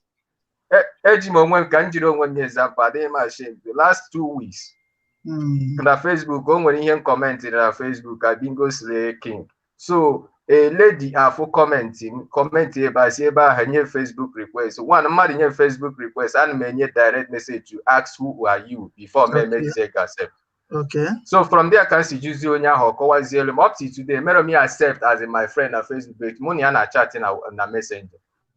Azọ nazie m nọmba m na WhatsApp m nọmba m, si nye nọmba, nyezie the number. The very first them was we got at the woman they married with Umato Obina Lagos. Okay. From there, money and the woman would the Machuku Kalamunagana, the woman with the first person Julum Simpson Dialia video, Musen Dialia, and my boy from Musen Dialiamo. Yeah. I was surprised in see in the question in the say any annuity. Does it mean that in a Nkedigezu Hologija Chonko Nyozo? Why are you asking me to send such a thing? So from there, I'm gonna say Monamacho is in Diana no Kwahania no here just I'm saying very stupid. From that day, can't you conclude? I block him see anyway, let it just be in an email and mistake that I want that type of person. I was like, Nga control this person, continue be mad, call matter that na name, I will on your question. So onye ọbụla nwoke ọbụla na-akpọ nwaanyị si ya send ya ihe foto egbe ọtọ, that man were beast. So it's part of the thing we preach against here, because Some of them and now, they need why even the woman herself, the girl no when they send the thing, the girl is send the other thing. That means a desperate woman. That's the thing. Some of them will even go to the extent of enticing the woman. Maybe they start spending money and start solving problem. And you know, when someone is in need and you are able to meet the need, at a time the person will start seeing you as her god or something. So when you make a request, the thing in the book here is this. I never blame woman, I never blame working one asikwa one is send there because of also one in a question blame one working, blame one. So I question only all question what that and I question here from our old generational parents. Hey, who didn't do it. I don't know why in Kaige this age. So is we should preach about that, okay? So that the Kahagotama that na preach when they guys na unu kolugodi jebe na gbasara mmebiri ndụ m ka o si sọ mpeta ọ bụrụ ihe dị kwesịrị na ya eme for antioge nepụrụ ndị mmadụ anya na ihe ị na-eme as long as iji ezi obi gị were eme ya na ihe ị na-eme ị naghị eme ihe ka ọghọ ka ahịa kama na ọka ọbalụ ndị ọzọ ahụgo m na so many people na-asi from your platform na wee nweta ihe ha na-achọ at least godu gbasara inweta di ndị nwoke enwetakwa ezigbote nwaanyị so ihe nna-ajụ ka ihe anyị ji achọ downfall ndị mmadụ. Where you see that in a program, why not respect the rules and regulations that guide this platform so that things can go off. So once in a while, like you said, dog, new members. But in the mother and kitten and I said the ones here that Nahine that is no one major. Continue going on. Thank you very much. Thank you. So here, when Mbatara into the program, I wanted to give an opportunity for anybody feeling on a case or no to call in and ask questions so that I can explain it. So, like the case I cited now, that day we tried to, iron it out and talked about it. Ọ question ọzọ answer the question ya na agwa gị ihe ya wa formula already na mind ya. Understand? So the more you try to explain to him, the more he just keep on going that side obi already. So at the end, he got angry and started making his concluding statements that okay, fraudulently did that and fraudulently did this and fraudulently did that. So, and to some people, they call him the intelligent scholar, that he's the most intelligent person in the palace. So, but he could not even argue, he could not even act like, when you are consumed with envy and jealousy, sometimes you can't even reason correctly anymore. You can't reason correctly because once those negative vibes overtake you, you only say the things that you want to say, the things you feel that negative things, the things you feel that the world want to hear. Say what the world want to hear. So that's the thing. So, but like you said, is one again, oh, now Obia, Naleli, Chotari, and Wako. Ezigbote mmiri juru oyi makwa na iwu ya ga-ete n'isi yawa na onwe ya shiri ike because o shiri ike onwebeghị ha na-emebeghị even this nude of a thing, even this nude, their own plan now, what they do now, ndị a na-awụ mmadụ nọrọ here, they will find a way to get to the person and start requesting for those things. Their plan is just to get it and then ridicule the platform and ridicule the person. How would they pay? How I share the same nude how at least I know 2-3 of them that partook extensively in the sharing of those nudes. That's very. You understand me? Because then during all somebody mad the person say, Onya into. You understand me? People have that when you she this country say, okay, that woman, that lady, I'm a monyo, then that same guy will now follow the person on inbox.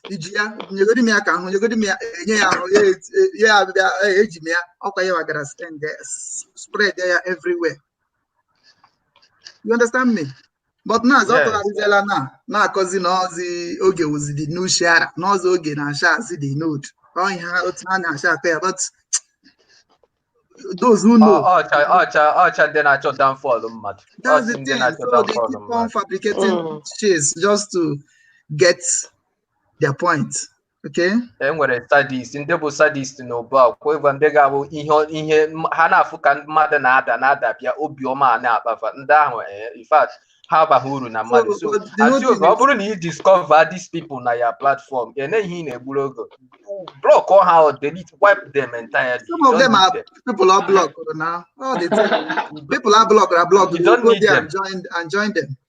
You know, when you start messing up here and you're blocked, or when you are giving instruction, you're not following it, a block on yeah, join is there forces with them. You help with about your way so then you know gonna there before. Mecha mataze nke wezoku. Size na okay ihe niile a na-ekuzi na ọwụdịga eziokwu eyuzize ndị nke imere mgbe ị nọkwa with them now bido gbakwa onye ahụ attack. So can't you see it's just a gathering of witches and wizards? Witches and wizards, yeah. It is only a bad cult, a cult group that can do that. If you say you are no longer interested, you don't want to be a member, they will turn against you. Is it not? That's what cult groups do.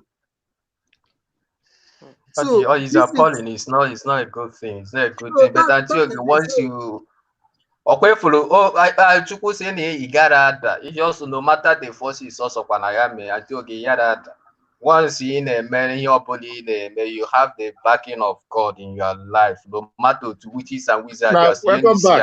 My dear, keep on doing your good work because a lot of people benefit to go positively from this platform. I don't need to be told. Assuming no a soft heart person, she for don't run now, she for don't stop the whole thing.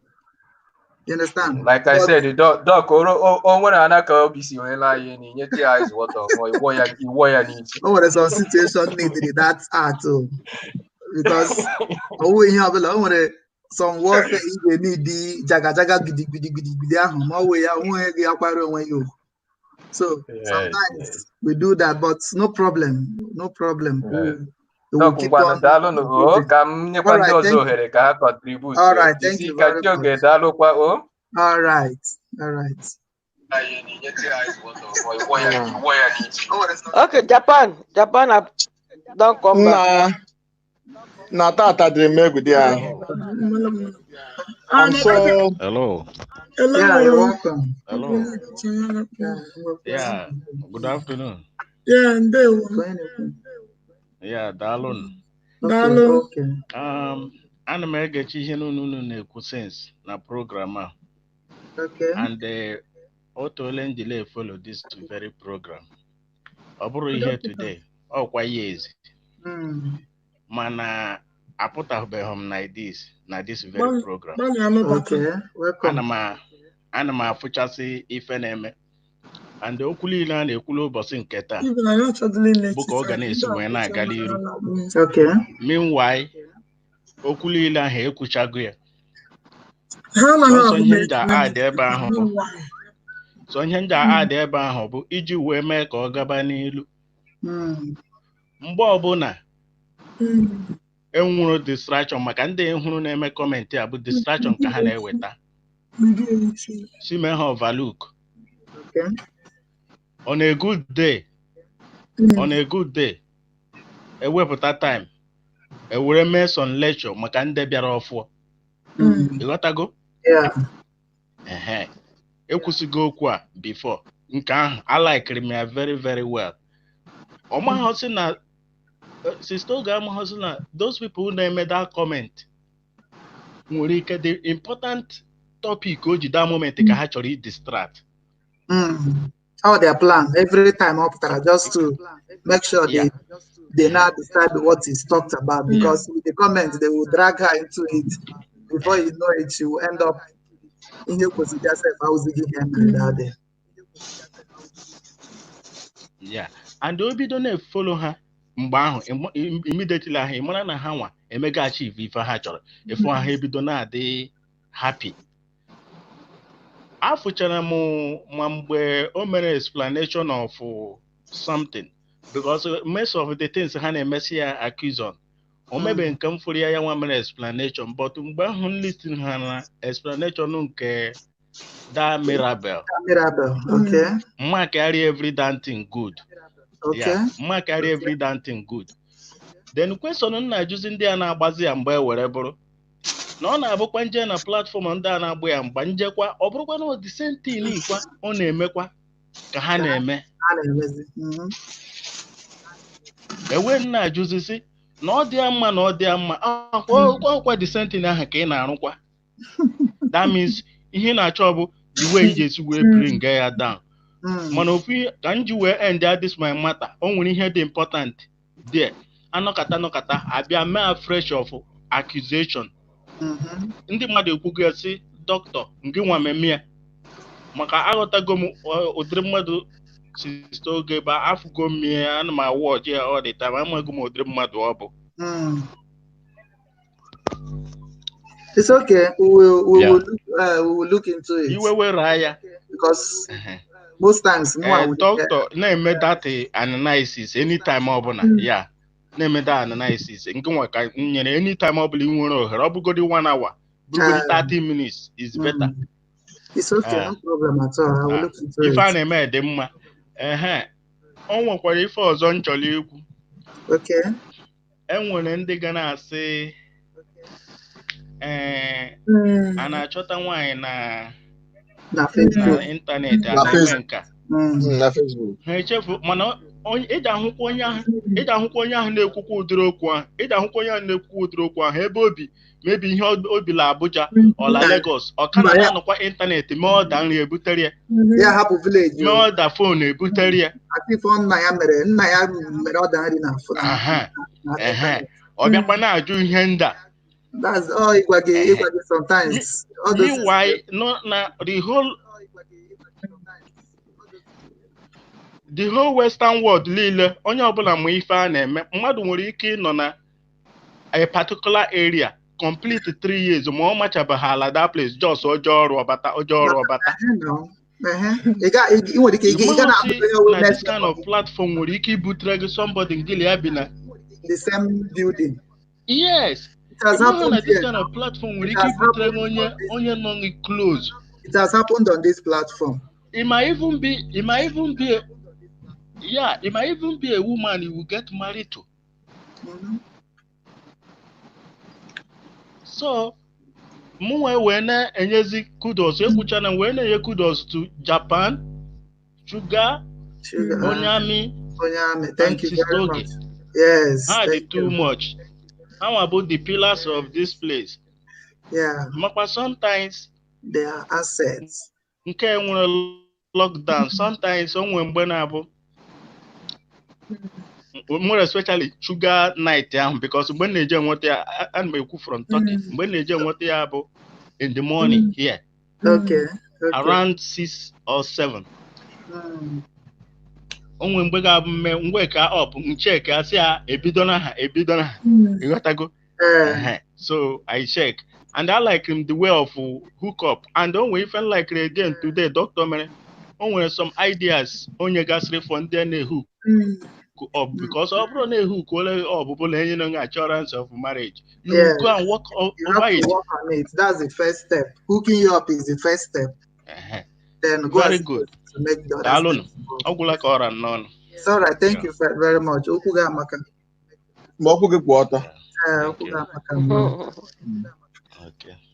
I'm so happy, Doctor Nepota, because now onye shuri ite n'ọkụ ka akpọrọ onye shie n'ọkụ ka ọ mara otu ihe mere o ji na mere ọkụ ji agbọ. Because ọ bụ na okwu ndị mmadụ na-ekwu about me ịma na aka mmadụ akaghị ịgbọ gị ọsọ ịma bịa kọtụ onye na-enye mmadụ obi aṅụrị ya na-enye gị jọ ya nyepụta otu ịmụọ ichia obi adịghị mma mmadụ achọrọ ka o jee tiere gị ọ bịa were gị aja na agarị. Ọ bụ na oge onwe one thing my guy nke nọ New Zealand ka m na-agwa oge echi o nwere ọgwụ ọ sị m na ọ bụ na mmadụ niile na-atụ ofu onye okwute. That means it's a destiny child. That means because na ọ bụ na nwere ife ị na-emepụtanwu, ọ bụ na nwere onye ọ bụla ịbụ. Nobody knows you. Agwa ha na-asị m na agba ekem kaadị of onye amị my birthday on Sunday, I think on Sunday. Okay, most of people enyekwa kaadị ahụ. Ha gakwa ebe ọzọ akọ ihe juru ha ọnụ. Akọkwa na-aba efu na Japan na nke a mekwa nke a. Nwanne nwere ife ọta nnọkịta nne m ukwu bụ onye arọ ndị Izọg. Ọ sị m achụta abụ m onye Abia steeti, but nne m ukwu bụ onye arọ ndị Izọg. Nne m ukwu mgbe ọ dị ndọ na-asị m achụta onye ọbụla mmadụ na-eme gị just mee ya ndị mba ọzọ. Mee ntị ka ịda anụ ife na-eme.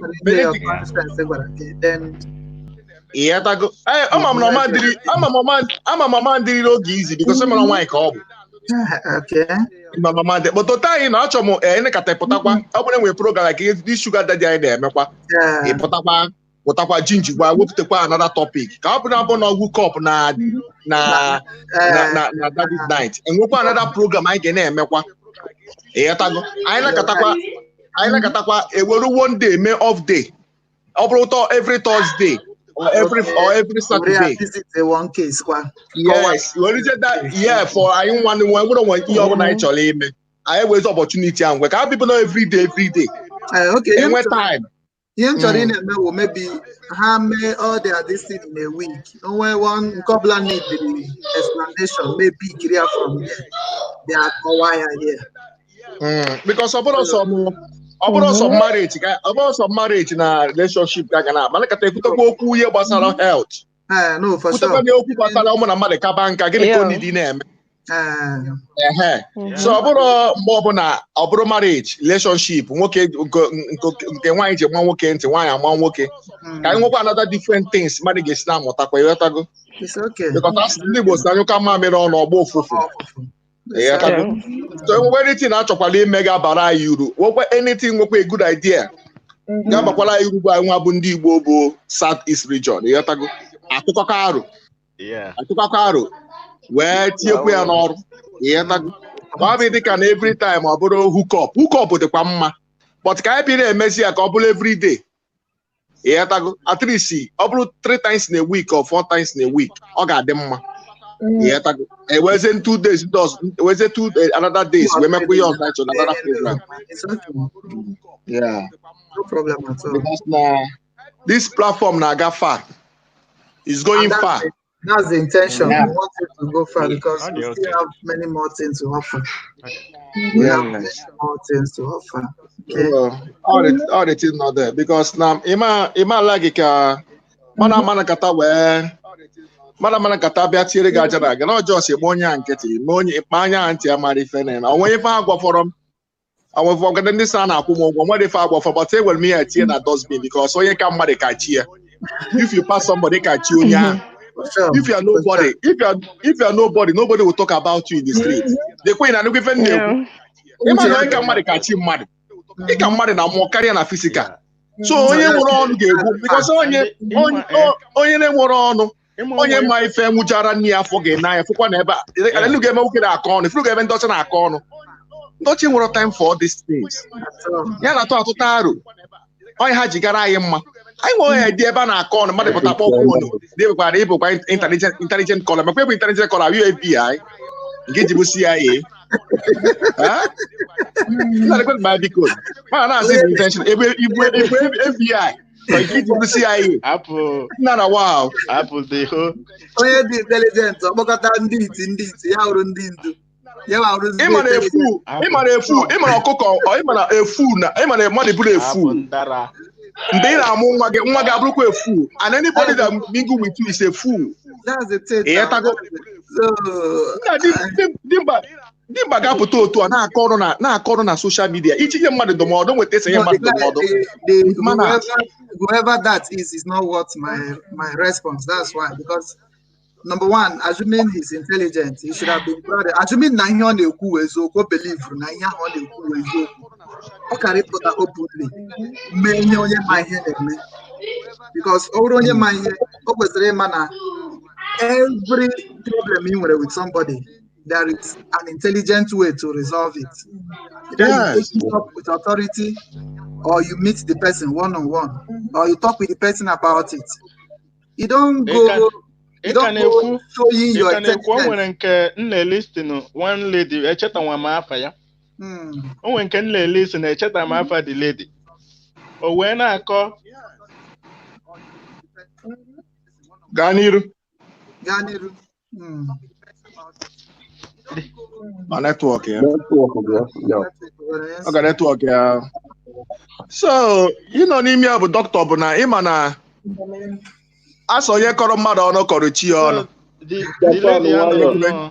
Ọ na-anarete ka ọ ga-esi were EFCC were gaa buru oge were ewe na-ekwusi must he be on the internet. Mickey, hi. Nwoke ọkịja. On internet. Na Japan ihe nọ n'ebe a isi oge mpe isi oge mgbe na-asịzi ebe ọ bịazi na-eme analysis ka ọ ga-esi wee gaa buru ya with EFCC ọ ga-abụzi n'ịntanetị ọkwa imecha your plan ọkwa mgbe imecha your plan i were move ahead i wee bịazi ebe a na-akụrụ anyị ka ị ga-esi wee je ọ bụ no foolishness my brother. The essence of the whole thing nwere aka ọrụ matụrụ ga nwoke a na-ekwu ya ọ ga-eme ihe mmadụ ebebụla onye a na-ekwu nwere ife yes onye na-ekwu nwere ife ọ na-eme nwoke a na-ekwu oge okwu ihe na-agụkọ on na-aga on na na wan ihe doubt just ka ọ bụrụ na adị busy na-akọ the main thing they believe that onye ha na ya na-emekọta ihe witi so okwu EFCC onye ahụ ebido gbagharịwa ihe ndị mmadụ ebido kọmentị warị ya Ogechi should go Ogechi EFCC is coming for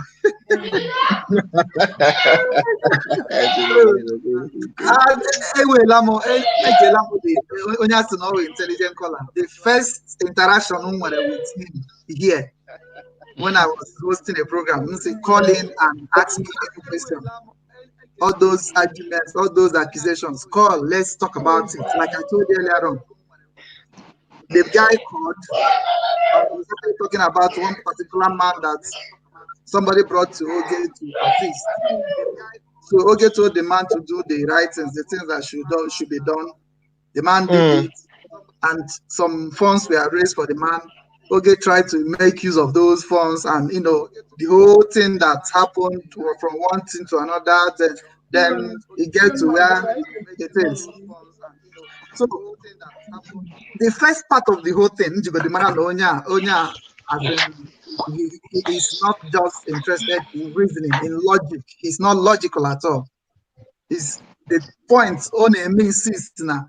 Once somebody be at hospital, now I make a test.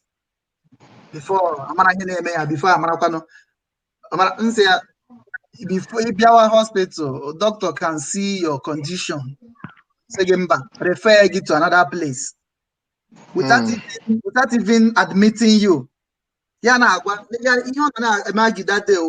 you discharge only name admit? Since I didn't use the word discharge. You cannot discharge someone you have not admitted. Yeah. I am a medical doctor. So you can see a case and he said, no, I can't handle this case, or maybe the outcome will not be good. You have the right to say, okay, I'm referring you to another place. Yeah. Even referral is part of the therapy, it's part of the treatment.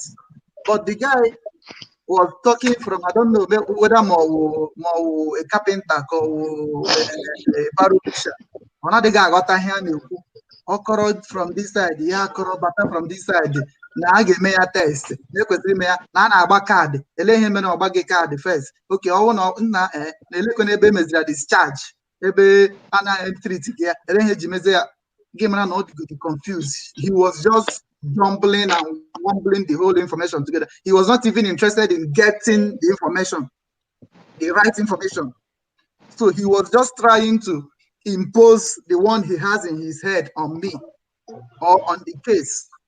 So when he could not succeed, he got aggressive and started started making his concluding statements by you. I put it to you that you fraudulently did this, you fraudulently did. So this person is revered as intelligent by people who You know, I don't just understand. I don't just understand. I don't really understand. So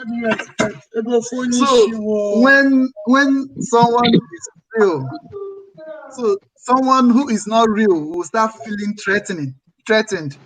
You know, someone's in a with nurse. I find that out on a nurse. Nsogbu ebido. Osi na ya will lawyer. They discovered that lawyer. Nsogbu ade. Someone has in ya na Switzerland.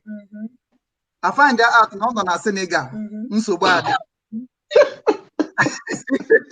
Good morning, everybody. Yeah, good morning, my sister. Good morning, sister. Yeah, I'm Uchenna. Okay, welcome. I'm Monimo State. Okay. I'm from Facebook, but sometimes I do go and then a lot of things and I got on. I just about 2 or 3 days come discover this particular area. I'm not much to say. I'm happy with what you people are doing, but the reason I joined this morning, I'm UK. Okay.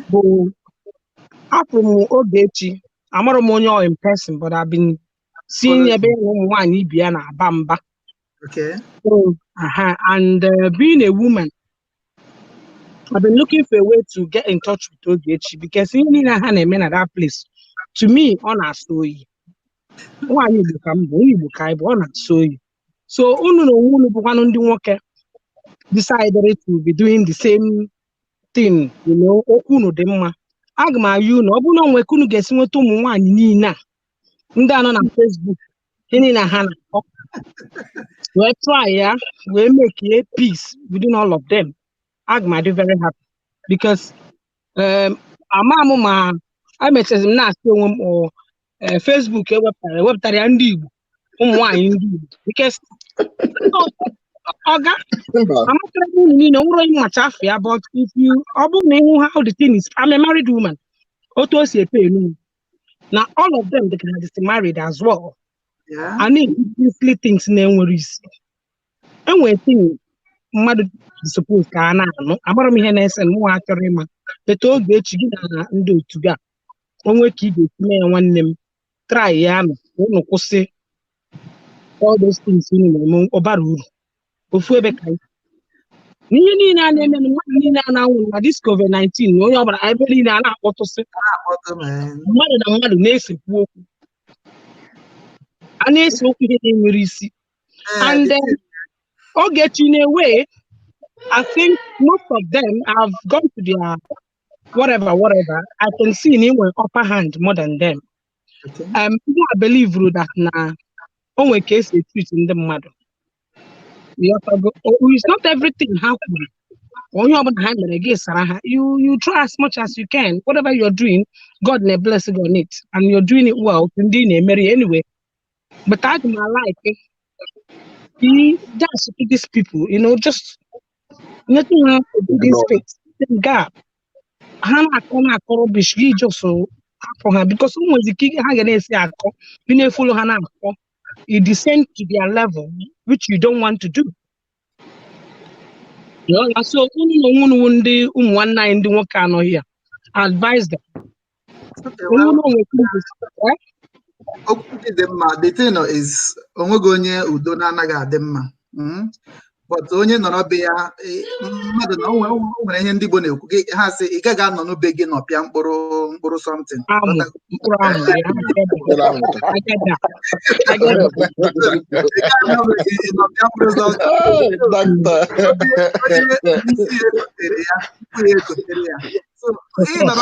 Onye nọrọ be ya ụwa ya ebutere ya tinkana ọ ga-akpagakwara n'ihi onye Ogechi.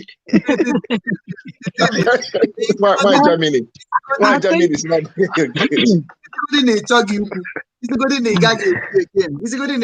again. They will continue. Do you understand me? So sometimes, because I've noticed, if you notice since January or February, there has been a change. They have been left behind. They have been left behind. If you have been observing, before it wasn't like this. Okay, by now, even now, Ogechi will be replying to either the video emere yesterday, but when hammer this morning, or when hammer, and all war.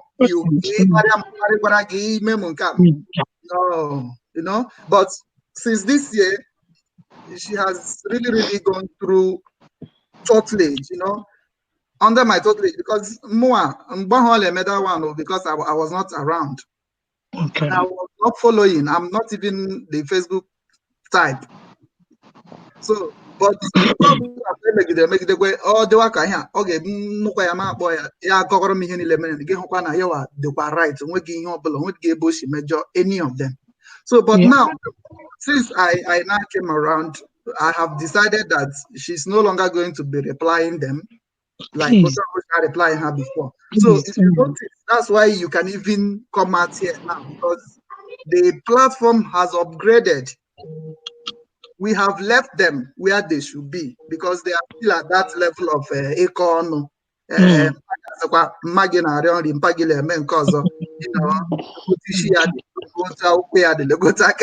All those kind of things. And don't be if you not answer them, I'm gonna no go again all these things. So as it stands now, we have left them behind. Whatever they are doing, whatever they are saying, they only answer to constituted authorities. So that by then we would know who is coming forth, who is coming forward. Don't know who is presenting the case. By then we will know who is coming forward. I don't know. Understand? But if you keep on answering to onye ji fake name, fake account, onye na-akpọ na phone, ị na-amadị gị nọmba o ji akpọ, ịmaghị ebe ọ nọ, ịmaghị onye ọwụ, gị na-asa ya okwu, it belittles you. Okay? An authority cannot answer to a faceless entity.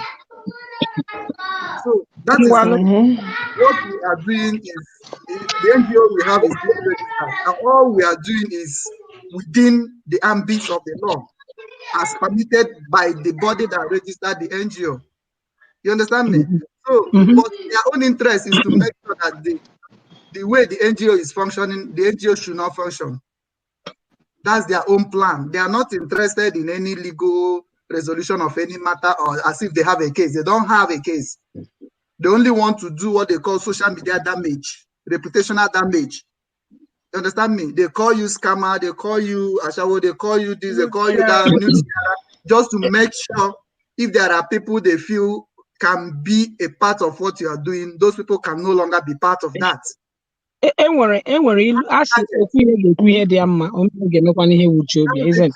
That's the thing. So, but we are really grateful that even as at that, reasonable people are still keeping faith with the platform. Because if you see someone who is reasonable, the person will understand the whole facts and figures. So that's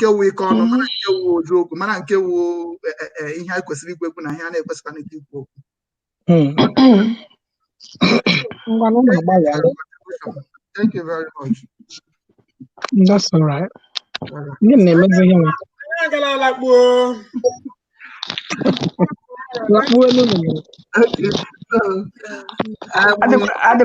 I'm sure now I hear you could give her again of home.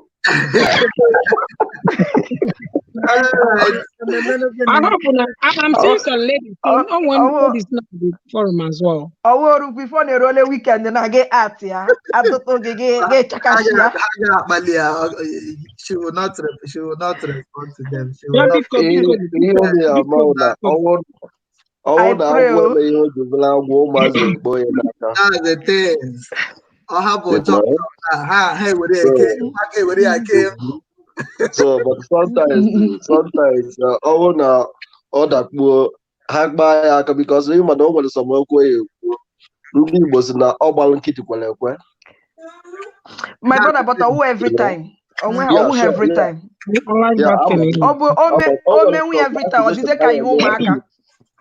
Exactly. Yeah, sure, but don't want some me accused. I won't know anything about it. Then it might look now honey so as in my point.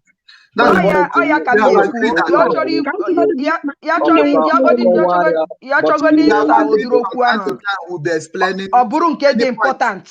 Any point, any important case raised or important point, we can take some time and address it. That's what we'll be doing. Any Ihe m chọkwa unu mee bụ amara m ha many dị na group na but ọ bụrụ na ọ ga-ekwu nu forget about Ogechi na ndị otu ihe ọnụ ha na-akọ but Ogechi, my dear, I don't know you very well, but aga m ala ka ị kwụsị gị na ha na-akọ na gị na ha na-akọzi ọnụ ọ karịala dawa ha dere gị ana like my brother said na onwe ha ga-ebo mmadụ onye chọrọ ibo onye ọ na-ebo ya bụ until onye apụta face to face gị no ihe ime then you like you reply that person. But now look at their point. You know, ebo something maybe can only have effects when maybe you come back to your home or you go back to your office. Guess is okay. There. But this is not, they are not interested in you answering or not. They are just interested in doing damage to you. Like this. Why not here? You know, one of them not here. I spoke to her privately. I got her number. I said, let me tell you people one time. Okay. Facebook, Facebook. How many people Yoruba I know in the Benin made those kind of a thing. I don't know. I'm going to get you one with you on not like her. Or maybe or envy. You have to go and we get jealous kind of. Na batani ho na eme. This year, my dear, how to do it so that you too will learn how to do it. Or in a source to get ya, then you know na put on Facebook, everybody know I call something 9 and preserve. Which is very, very bad. And all these people know me have married women. That is why the whole thing is me. We'll add them up to that. Now no, they are all of them are single mothers except me. They are not married. Okay. It goes in here, he buru married woman.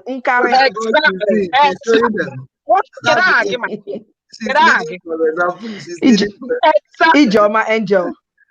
Angel one ọ ga-adịrị gị mma Ogechi amarọ gị but I like you and I like your faith, right? Whatever you na-eme, keep it up. Mana ana m ayọ gị ikpere ana m see what you expect with all this ajakasịkwa ihe emekwa nke respect time what to respect and nwanne m nwoke ikwuru okwu m like ọ nwunye gị ka ọ ihe m chọrọ ka a na-edibeti ya now nwoke na-ege m ntị ụmụ nwaanyị anyị n'obodo oyibo na-abata obodo oyibo ha were ụmụ nwoke anyị na-achọ ime ha ka ndị obodo ahụ m chọkụ na-ediscuss ka anyị kwụsị a lot of marriages bụ marriage ndị Igbo n'ebe a m nọ enwere isi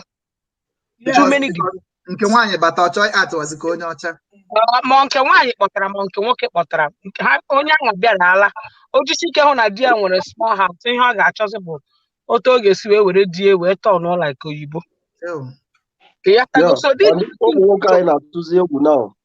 exactly if nwa be anyị ekwu okwu ọ sị gị gịnị it hurts me.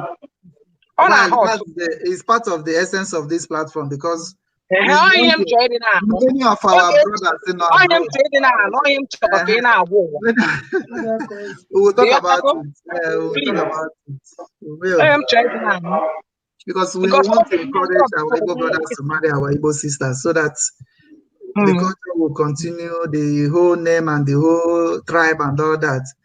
Most of our brothers in abroad, they don't have access to Igbo because someone big and yourself, not in Docha, but so but because of your time schedule, your job schedule, you may never come across that person. Because someone can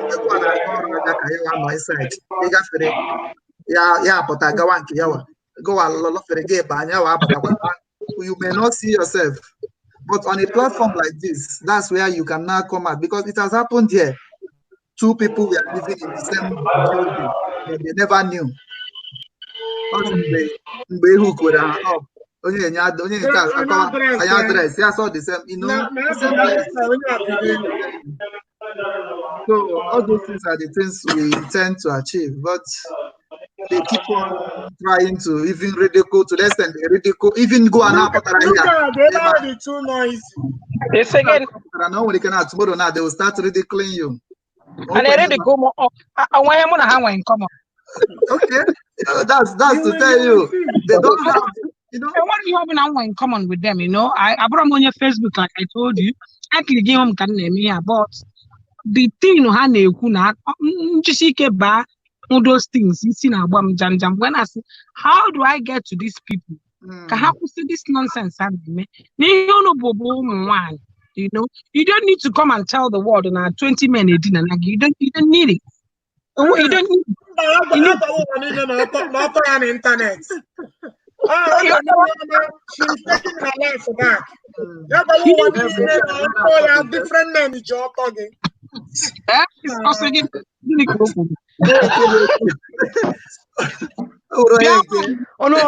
Onoma ahụ Ogechi ka emere jụọ oyi ya emekwa ọzọ. I'm taking my life back. This is my life. Ọha ahụ unu ga na-akpọ Ogechi ka emere jụọ oyi ya eme ọzọ. Lekwu ya obidokwele pịakashiwa.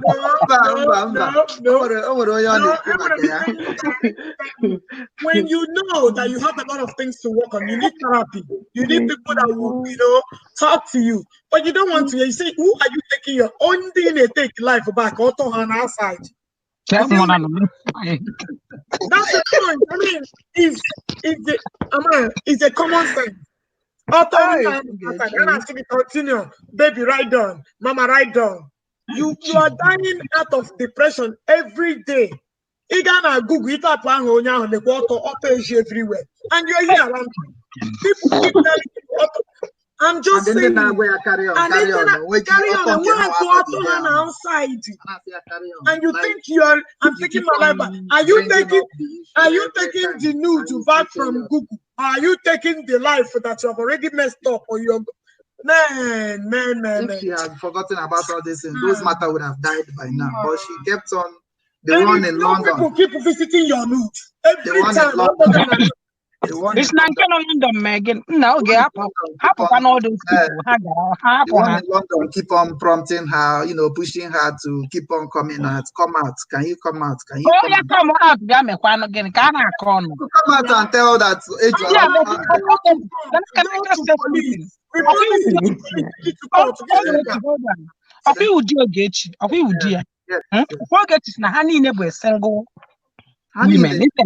Yes. Fine. The difference is clear. The difference is clear. That's why most of them. Hold on, my brother. She's a married woman. Why are you descending so low to their own class? That is the thing I'm trying to come up with. Oh, Johnny Asim, Nahani na lubedi. Yano we alola di. Yola chinyoku na benwoke. Can you descend so low to their own class? You chorizo had wunde na aludi. So forget them. I know you're a man, you know, when you're in a man. When I would to the extent that I get so okay. Forget about those people. My sister, you're not gonna agree. When you get I can dig the table on one. I with the last thing. If you like to go and dig, it does not matter. If you like to dig life, it doesn't matter he dig. Let them dig. Maka nwanne nwoke ịghọtala onye mechi niile na-apụta in a month 1,000 people anwụ. That's why I'm coming. So, well, my sister, we have heard you. That's the thing, but no problem. We'll ignore them. Onye ọzọ m chọrọ ikwu ekwuchabe m ọ gị na onwe gị ike dị na form all these things ị na form ọ bụrụ na ọ ga-ekwapụ n'unu wee mee ọ bụrụ Igbo in diaspora, you know, not this Igbo in diaspora. This whatever your forum ị na-eme unu eme ya una form ya ka ma ma ga-enwe voice. But enwelani already na enwelani Ebe ka ọ dị biko. Enwere Igbo in diaspora group or Igbo in diaspora platform. Ebe ka ọ dị. Okay, I will find out. When I find out, I will upload it. I will update it on FMR. Yes, just be following this page. I will update it. No problem. No wahala at all. Thank you very much. Yeah, thank you very much. Stay safe. I didn't hear you. I said stay safe. No, thank you. I heard you, but the other guy. Okay. Oh, one name.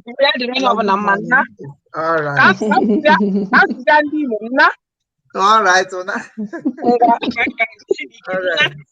All right then. Hello, good morning. Yeah, good morning. Welcome, my sister. Thank you. Sister Oge, good morning. Oh. Morning, I'm fine. I'm calling from London.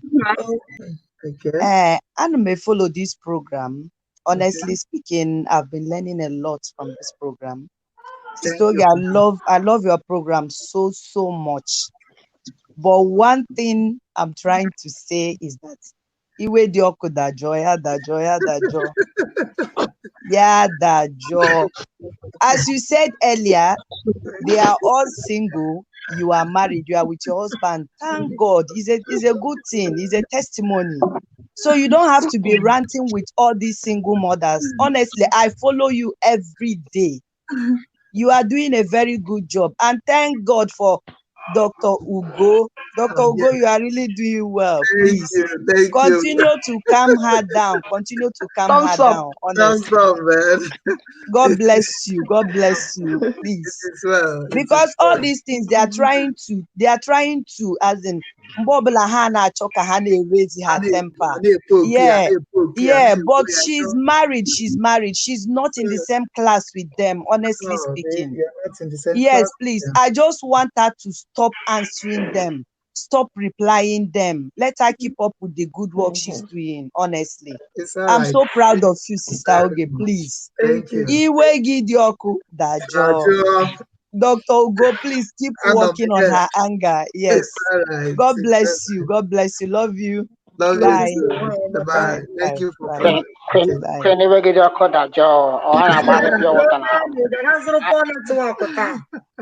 That's what I know the ice block walking now. Hey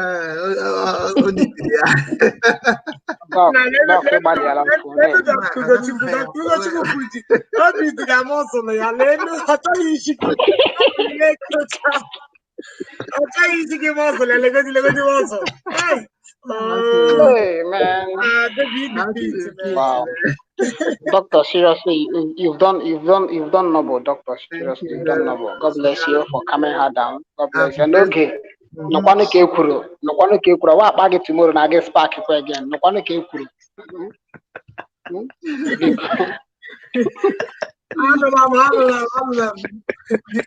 Thank you. Oh my God.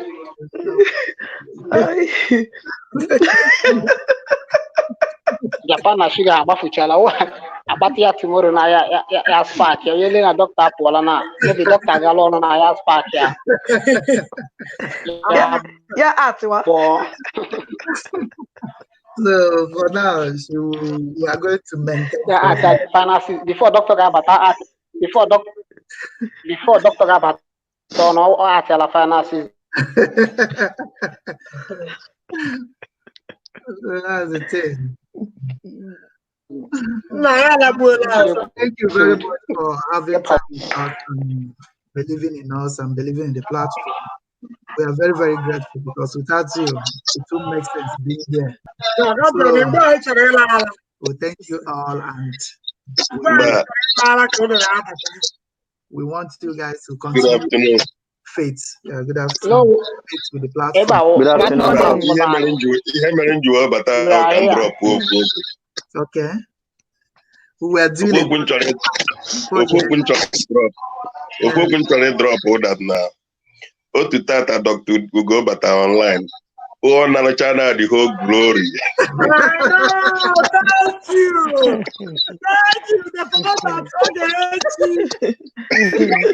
my glory. Don't worry. All the glory and area. Your own is there for you. Don't worry. I don't believe it. But 1 + 1 is equals to 1 anyway. Yeah, we will share it. It's still off. That's good. When you see me again, I'm on background now. Watch you. Thank you very much. Bye bye. Keep enjoying. It's all right. Keep supporting. Yeah, Dr. Ugo, ana m ekele gị biko. Ewo my brother, mụ awụ onye ide atọ. Awụ m onye ide atọ South and North. Yeah, South and North. Mpa nwe dike na afa, mma nwe onye isi Ekenesi. Wow. Ịma ịma ndị ide atọ, ịma ka esi elezi nwaanyị anya nnọọ. Ihe na-eme dị mma. Jisi ike my brother, Chineke ga-agbago ume. Chineke ga-agbago ume my brother, jisi ike. Chineke ga-agbago ume. So, as I was about to present the closing remark, we are very, very grateful because there's no platform without people. So the people in the platform stands for people. So without you people, there will be no platform. It will not be complete. So we are glad and grateful you have found us of being with. So keep it up. If we did not satisfy you today, we will satisfy you tomorrow. If you have not seen what you're looking for, please keep following and be patient with us. One day your needs will be met. Okay, so we are here to assist, we are here to help, we are here to make sure that everybody is happy and settled. So thank you. Keep sharing the program and keep keeping faith with us. Thank you. You're welcome. Bye bye. Get away.